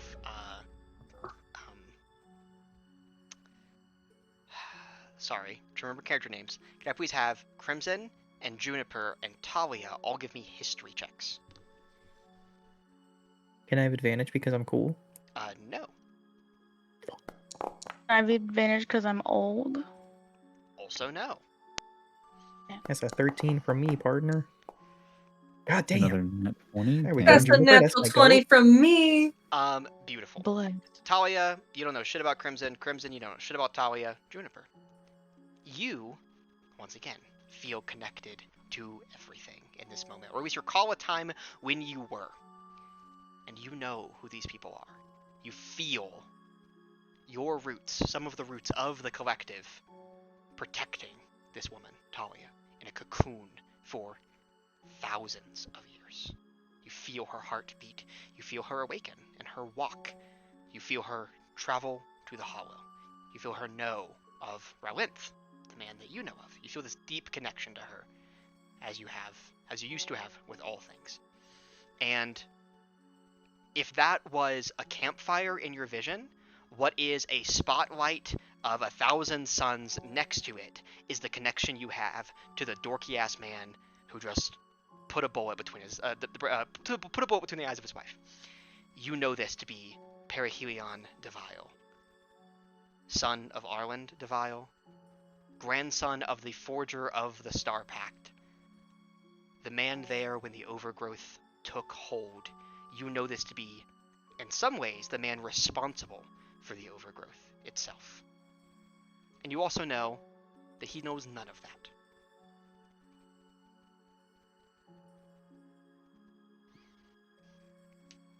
I don't even know where to begin trying to explain all that.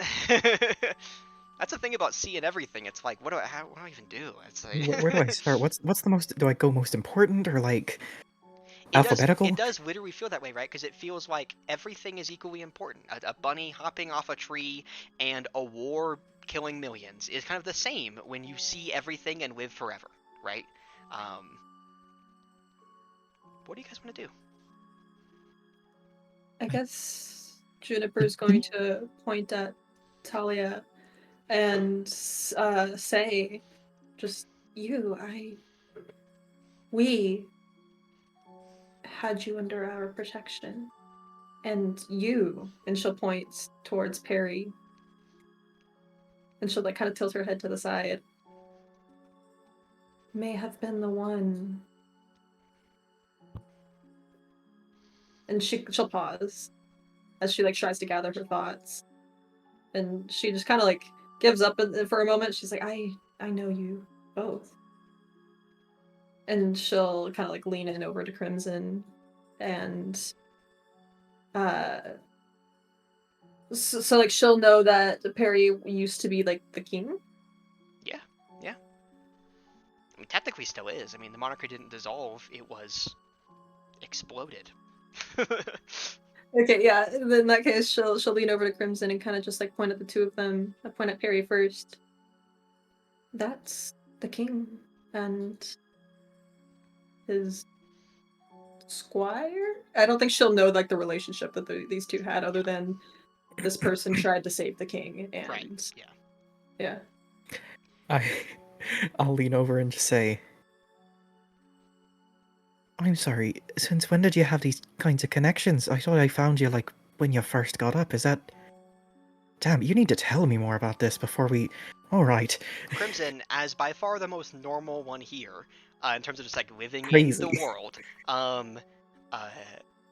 you know the gang's fucked up when Dakota's got the straight man character. Goodness. Metaphorically speaking, Crimson's neither straight nor man. I Sure. imagine. Anyways, you know a couple of things about the king. You know that he died 3,000 years ago, Wall, and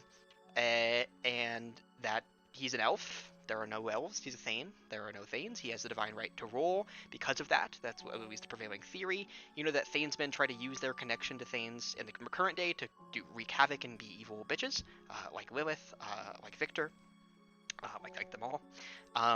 And you know that there's a particularly adamant group that tries to look for the king, and has done so for centuries.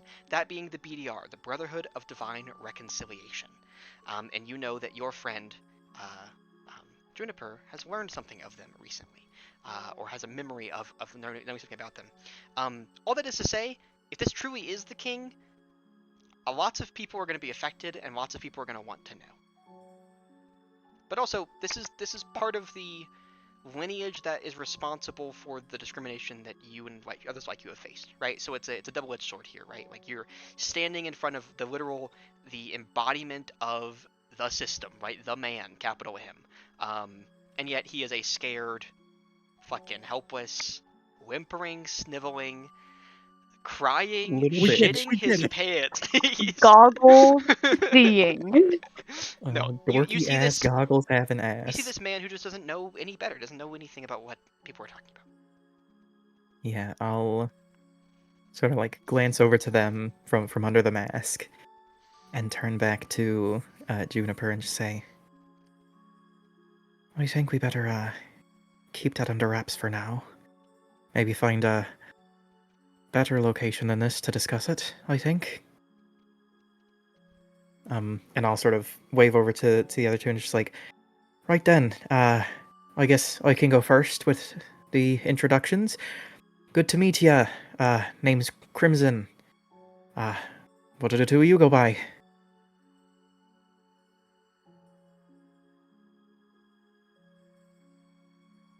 I'm Riveting. Harry Knightney. I live here with my wife. Did you see what happened before this creature appeared to her? You're talking about your wife. Yes, it was the woman standing there before you, before she got taken by this thing. I think the first one's correct, buddy. I don't think there's an easy way to break this to you, friend, but I think that's your wife. I think you got manipulated a little bit. Surely not. Buddy. People would know these things, right? Hmm. I've lived here for years with her. That sounds a little far-fetched. You feel Listen, sometimes she just goes out and forages. Maybe she skimped out real quick, and I'm glad you all were here to help protect my house. Pera, you feel as you say these things, the scar in your chest, this digging, this rune that's been dug into you, throbs with pain.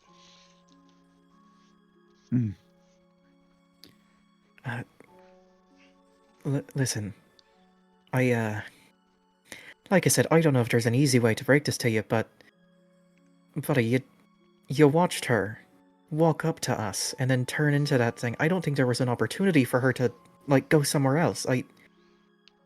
I'm sorry, but this really is, like, an awful situation for you. I really do sympathize with you, but I think you've been fucked with.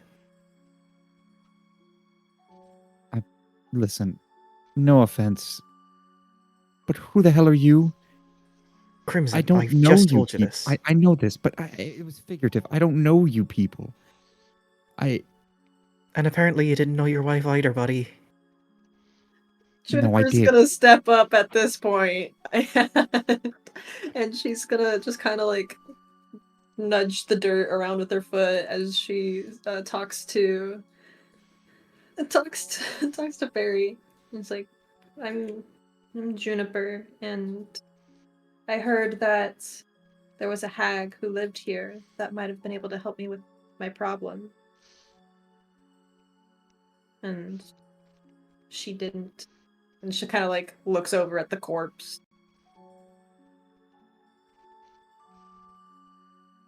Also, small correction. Sir, I know you. And I'll turn to Perry. I've never seen you before in my life. I think you've got me mixed up with someone else. I don't think I could get you mixed up with anyone. Ever. I severely doubt the odds of that happening. I don't think you were smart before, but this is just downright awful. That's a little rude. I think that's a little bit mean. I mean, the man just found out that who he thought was his wife was, this hag. You could go a little bit easy on him. I mean, add on top of it, he's the king. Yeah, maybe. Do you think that's something that's really smart to say, like, out loud like that? I mean, I mean, lived here my why whole life. not? I think I would know if I had Harry, a kingdom. please give me a wisdom saving throw. Oh God. Ooh, 9. that's a nice 9. As the word king echoes in your head, you see your vision goes dark, and you see scrawled in just the darkness of your mind, scrawled like a branch scraping against metal. You see those same words form, though this time not in powdered sugar. You see here these words form: kill, kill, kill. The air, the pact, the stars. Reform, shatter, fragment. Kill, kill, kill. And you feel an intense pain in the scar on your body. Not the one dug into you, the one you've always had.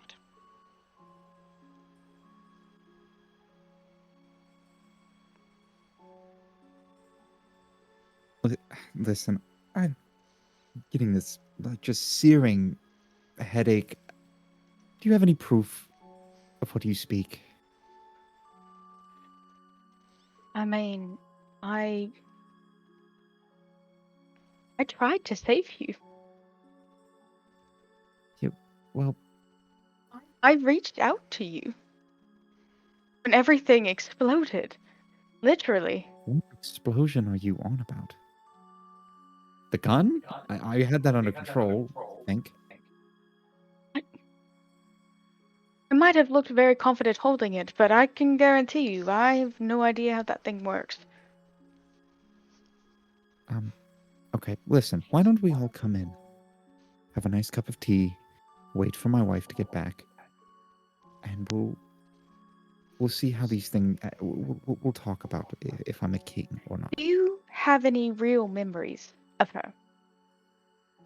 Yes, I've been here for Think decades. hard. I'm Do I'm you? gonna start walking towards the house. You got it. Yeah, I'm just gonna. I'm like, if dude still doesn't understand, like whatever. We can talk about it over tea. I'm gonna take that as a we're gonna talk about or talk it over tea and go get like kind of quickly rush to prepare what I would think to prepare for guests. Great. Yeah, as you go to reach for tea and prepare for the guest, you see the knockout tea.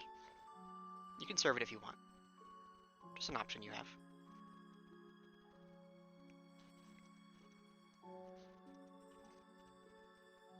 What is my gut telling me, Pepper? Go and give me a blind GM insight check there, Colby. Let's go, natural one, serve it to everyone. You think that your wife is still out there, that something has happened, something is very wrong, and the only way forward is to get them away from you for as long as you can. You don't know what happened, you don't know how this gun works, but you need a few days to search for your wife. You need to give them the tea. Then yeah, I'll try to prepare them all the tea. Great. I'll allow everyone a perception check, please. I have advantage because I'm cool. No. Shut up. Well, that's a natural 20. I got a Just- 19 for 21. Perfect. Juniper, you know this tea. You can smell it. You were once connected to it. You know that this would knock. You don't know about you, but would knock your other two friends out. Actually, you don't know about Crimson. You know it would knock Talia out for a good while. This is tea that specifically puts like a Thane to sleep. That is crazy to do. One of the big things about Thanes is that they're immune to the magics of the lower Eidolons, and one of those is magics that put people to sleep. Or they're more or less immune. They're not completely immune, but they're heavily resisted. So to do this, it must be very strong. Talia will be knocked out of her ass. Crimson's got weird blood shit. They might be able to flush it, and you don't know how it affect you, but you do see it. Crimson, this is basically pure vibes. Perry is shaking as he is doing this. Sure of his action, absolutely sure, but too sure. You don't pour a cup of tea this assuredly unless you're doing something. Talia, boy, does that smell good.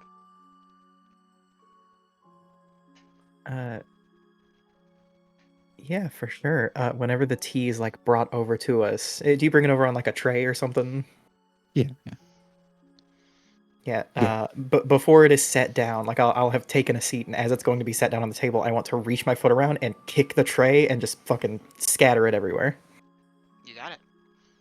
What the fuck is your problem? Oh, well, you see, I thought you thought- said we were going to talk, not take a long nap, friend. I thought we were going to just have tea. Oh, you certainly would have had the tea, and then a few days would have passed with you being knocked out cold. Don't need I- any more sleep. Yeah, I think that's the problem here, isn't it? So, friend, I think you all should leave. I think we have some things to discuss. Please leave. Can I pull out my pocket watch, my Yeah. timepiece? Yeah.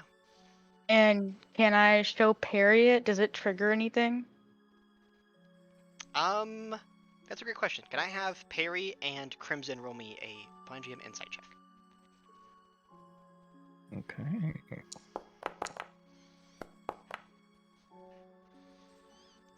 Crimson, you feel the metal inside of you throb as this timepiece is pulled out, like it wants to pull towards it.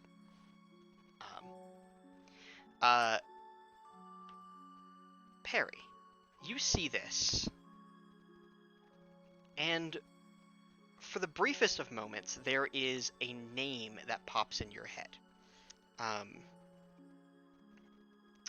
That name is Aro Valor. You don't exactly know what it means, but the name pops in your head. Aro Valor.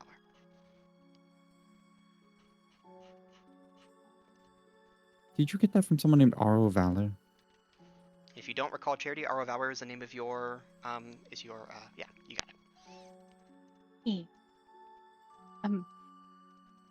Yes, you remember him, right? No, that's just the name that I think of when I see that. Tall, awkward, horrible posture. No, And how do you know that name? I don't know. Try again. I'll try to think real hard, but I'm way too afraid. Try to think real hard. Go ahead and give me another Bungee insight check, please. I almost said to do it at disadvantage. I got something better. Go ahead and give me a Wisdom saving throw. Oh god, here we go. Oh. Okay, 11. 11. It's not bad. You feel, as you try to think about this, you see in your mind death. Just growth and growth and growth, vines and brambles, and somehow you at the center of it all. Vague notions of an interior, metal and stone. You wouldn't call it a castle, but vague notions of an interior, an elaborate one. But you can hardly see it, as there are brambles and vines everywhere.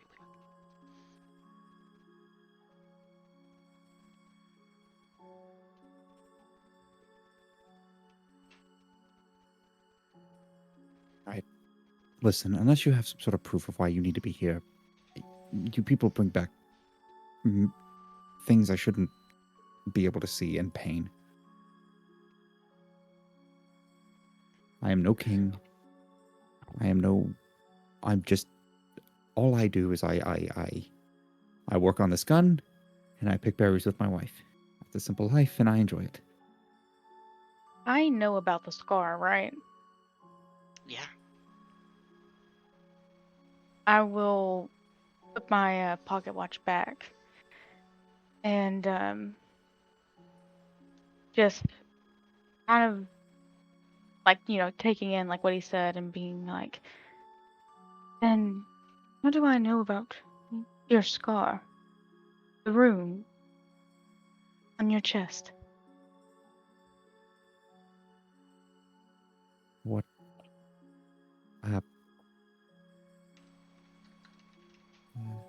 I don't know. The chest is a big area, and perhaps you got lucky that guessed that I have a scar there.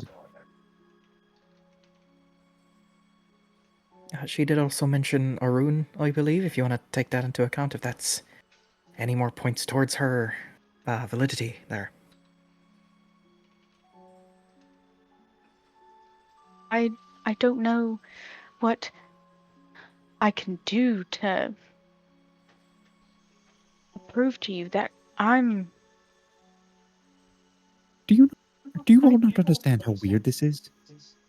You come in here, and all of a sudden, the first people I've seen in a long time. Honey, can you mute? Thank you. The first people I've seen in a long time. You show up. My wife gets taken over by something, and suddenly you're telling me I'm a king, and suddenly you know what scars I have. This is all really weird. Surely you can all admit that. If someone came into your home and all of that had happened to you.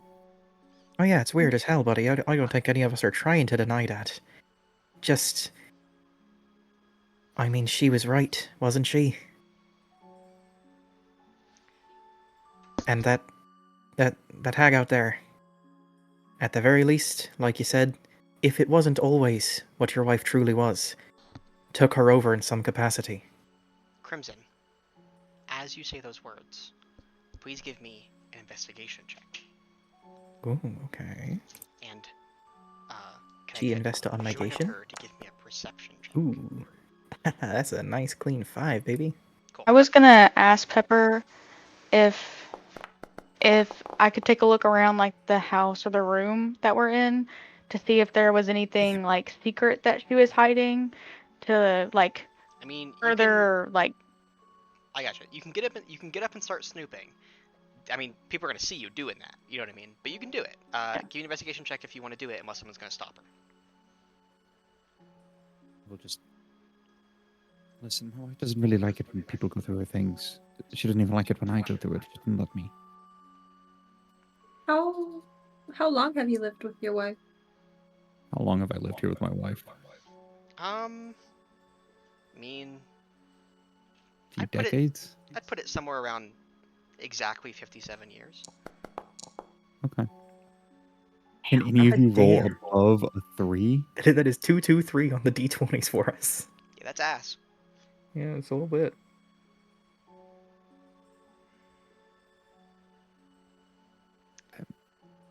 I'll have Perry Listen. do one 57 thing years. here. Can you give me another blind dream insight check? Me? Yeah. Okay. I wouldn't have left where I was so comfortable if I didn't know you, if I didn't know you were alive. Perry, the rune on your chest throbs once more. And you feel as though something has changed. This rune, you know instinctually, has bound you somewhere to someone. And that someone has changed.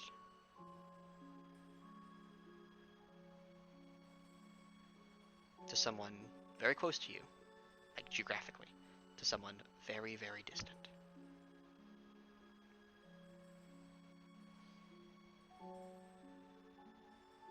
Any idea what that might mean?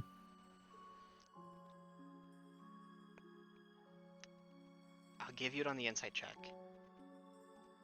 As much as you don't believe it,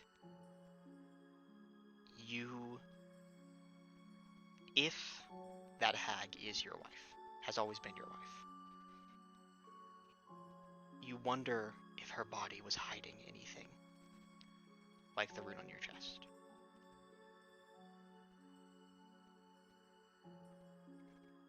I'll kind of just like leaving everyone to their devices, kind of like try to sneak out the front door and go over to my wife's body. Or not my wife's body. That's not my wife. And I'll like If I notice him leaving, I think I'll go out to the door and like see if he's trying to run away. I'll just give you anyone with a passive perception above 10 can see him leaving. I don't think you can be particularly stealthy in a house like this. It's pretty small. If you really want to try, Colby, I'll give you a stealth check, but otherwise, I think it's fair to say. no, I'm just walking out. I'm not running either though. You can get up to your wife's body. Give me an investigation check. Sorry, not your wife. I'm a believer. Believer, I hardly know her. Can we? It's a 7. Can we roll decently today? You look We over have to and make it through the crits. you're disgusting. Sorry, you're not disgusting. You are, but you're disgusted. You can't. If there's any chance of confirming that this thing really is your wife, you don't want to know, and you shut down. I will, seeing him go over and kind of just look at it and not do much, I'll saunter on over and just like, anything in particular, you were looking for there?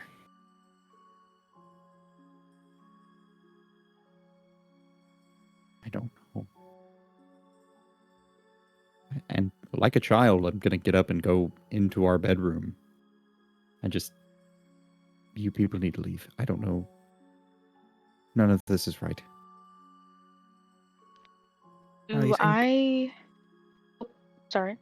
I was gonna say, I think the worrying part is that it is right, friend.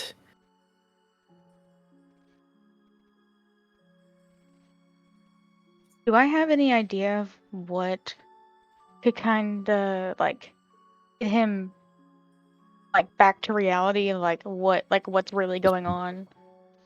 Hope there goes gravity. That's more Crimson's Wheelhouse's gravity, but I would say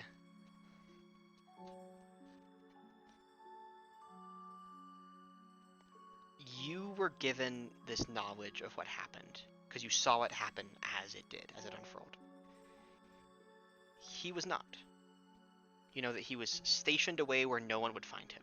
An awful, horrible place, deep within the muck, grime, and decay of the Hollow, and was only found and brought back by the power of Animus. He didn't see anything, and whatever creature said that they wanted to talk more with him when the overgrowth happened is probably your only key to really getting him to understand. How to access that creature, how to talk to it, you don't know. But you know what's responsible for the overgrowth, and you know you've got a tree person. I'll be right back. I'm just. I'll look to Juniper and be like, "Oh, I'm Talia, by the way. Nice to meet you. It's nice to meet you as well. Impressive stuff what you did back there. Never met anyone like you.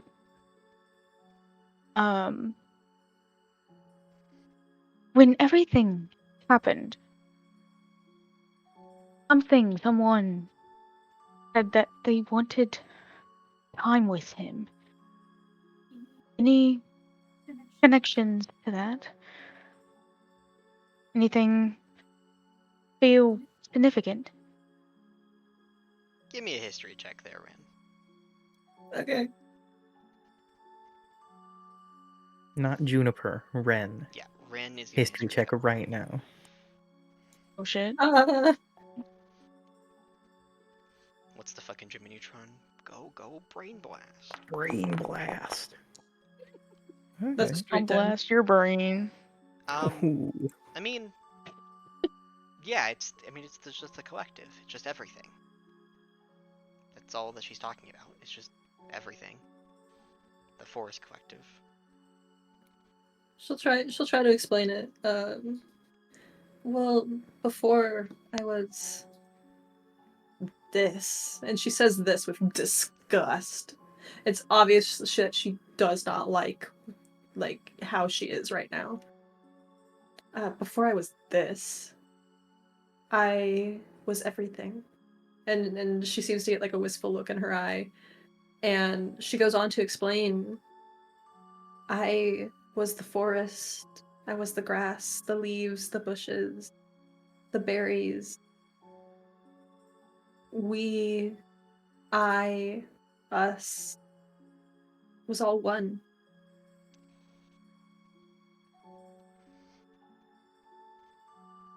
Oh.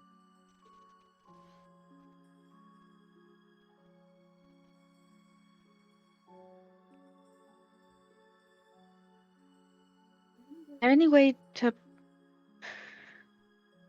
bring that voice out from within you? For him to hear? Maybe pieces of this puzzle that he is denying might finally click together. Well, I came for help from the hag. Maybe there was something she carried that could have helped me. I want to search the hag's body. Go ahead and give me an investigation check. Let's fucking go.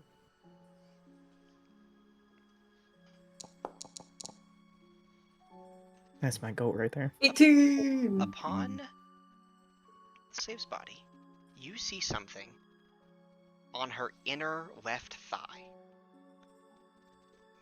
It is carved into, she's a sack of wrinkle, my guy.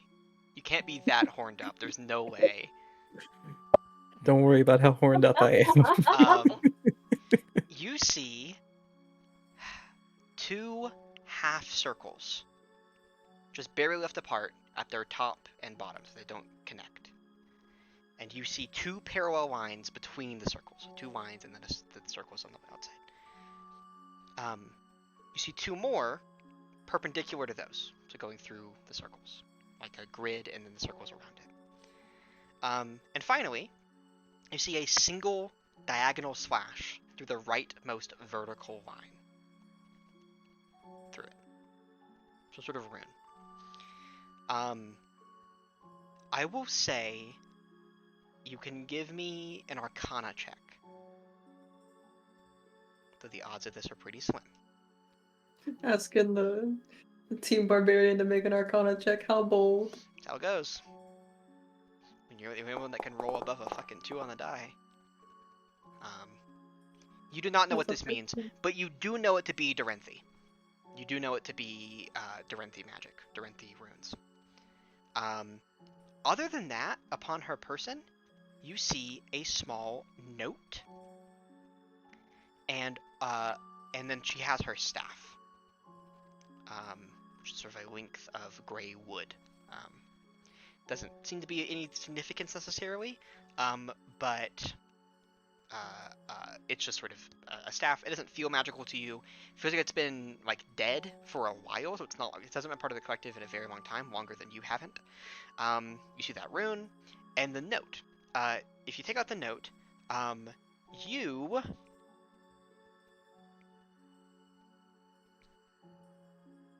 can read it. You see it says, written in Sylvan, or the equivalent to Sylvan in this world. You see that it says, my dearest, darlingest husband. If you are reading this, I am long gone. There is a false bottom to my drawer, the one I never let you look into. Please, for your eyes only, open it. It will answer all of your questions, and the hurt you feel will be remedied.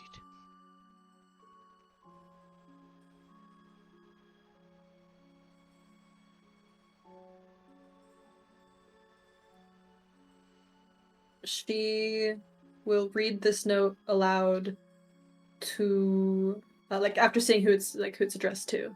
She'll read it aloud to Perry and then show him the note in case he might want to read it for himself. You can say it through the door, but he's in the bedroom, and you can slide it under the door if you want. I don't think you'll open the door, right, Perry? Or yeah, no, she's not gonna open the door, but she'll give a little knock and read the note aloud, and then kind of just shimmy it underneath the door. You see it for yourself. You can read it. You know the drawer she's talking about. Up to you. I'll go open the drawer. Where are the rest of you? Are you guys outside the door, listening in? Are you doing your own thing? Listening in? I'm gonna be chilling outside the door. Not necessarily listening, but just waiting for him to be ready to talk. Gotcha. Yeah, you open the door. You know there's a false bottom there, so it's not too hard to find it, but give me an investigation check with advantage.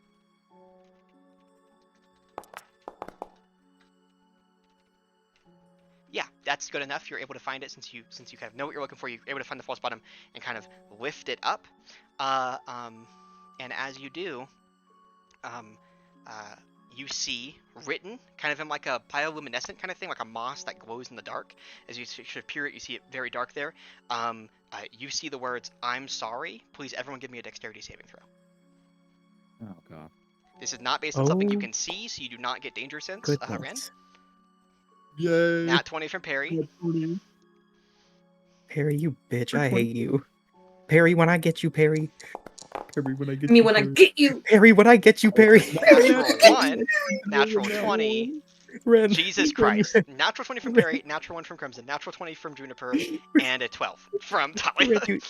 Ren, you have inspiration if you want to use it. I want Whenever- to. Okay, you can give your inspiration to Dakota. Come on, I wanted this character to roll better. I have a +6. I want you guys to know, whenever Colby told me that his name was going to be Perry, I made so many Perry the Double that Platypus one. I'm jokes. sorry, Charity, but double that one. Dakota, that's There's earned. no way. That's earned. I don't have to tell you. I'm glad you have a backup character. I'm pissed. I'm so sad. I love this so much. I love this Can so I? much. Is there anything? Hold You're, on. you're not within line of sight, so you can't do anything that would augment like a spell or require sight. But I'll help Not you even look to like if there's anything that you're thinking of. help protect us. Can I deflect missiles? No. If it's like an elemental spell, you can. Ooh, ooh, ooh! I have shield. Shield only works for you and it's only against an attack, which this isn't. You do absorb elements, which would only work for you, but you could do it. It would not help damn Crimson it. at all here. That's okay. This won't hurt too bad, guys. It won't. For the In before 20d6. fireball cast. Oh my That was a fireball god. cast. It was go for warding fireball.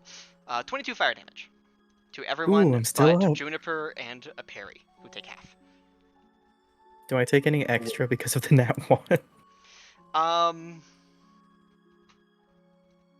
Yeah. You're allowed to say no. I'm gonna give you 3d6 extra. Okay. Oh. Ooh, buddy. I was about Crimson to is say, unconscious. like, how the fuck did my Juniper immediately goes in with the lay on hands. Beautiful. Yeah. You see, you open this little drawer. It says, "I'm sorry," and your reflexes kick in. As soon as you feel the sort of spark of the bioluminescent moss happen, and you kind of shove the thing down to suppress the fire and cover yourself, if maybe the blanket or something that's next to you. And the door protects a lot of you, but it does blast through.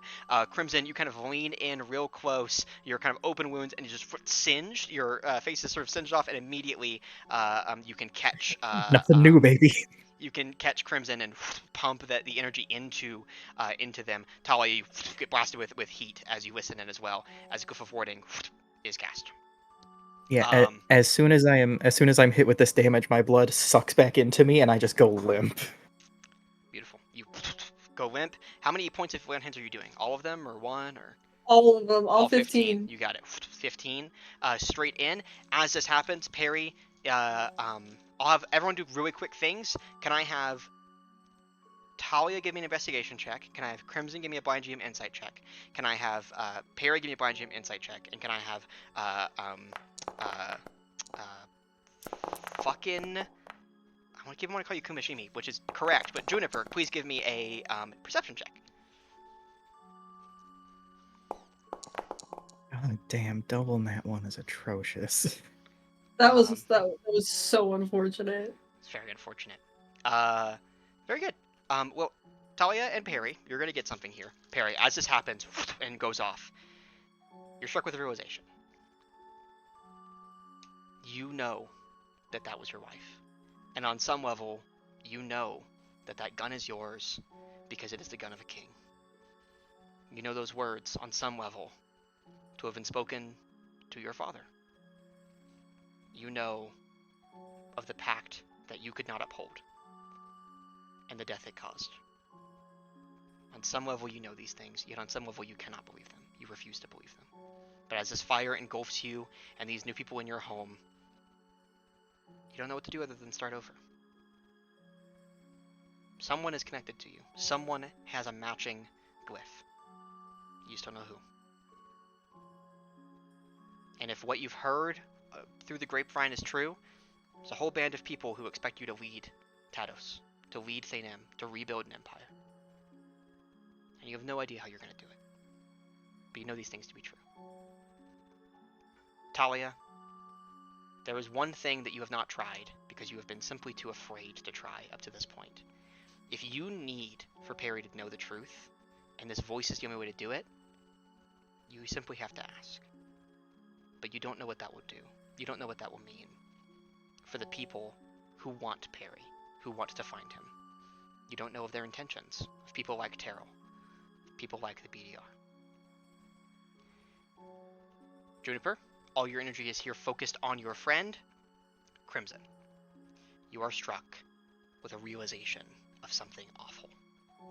The skin that was being worn by Annie was not her own. It was someone else's. But she is not like you, able to take the skin and reuse it. She is something else.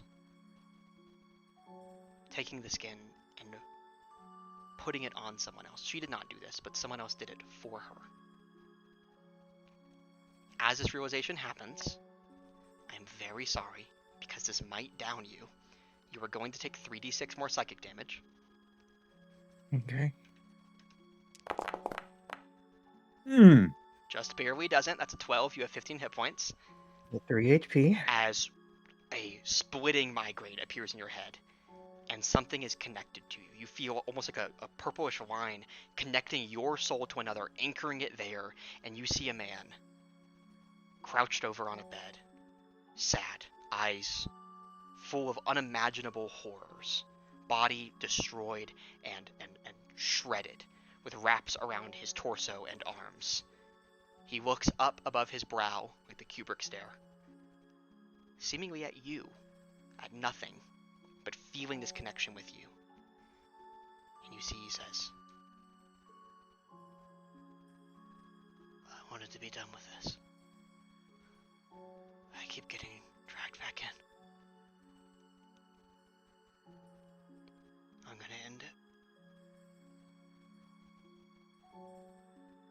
Just be ready when I come.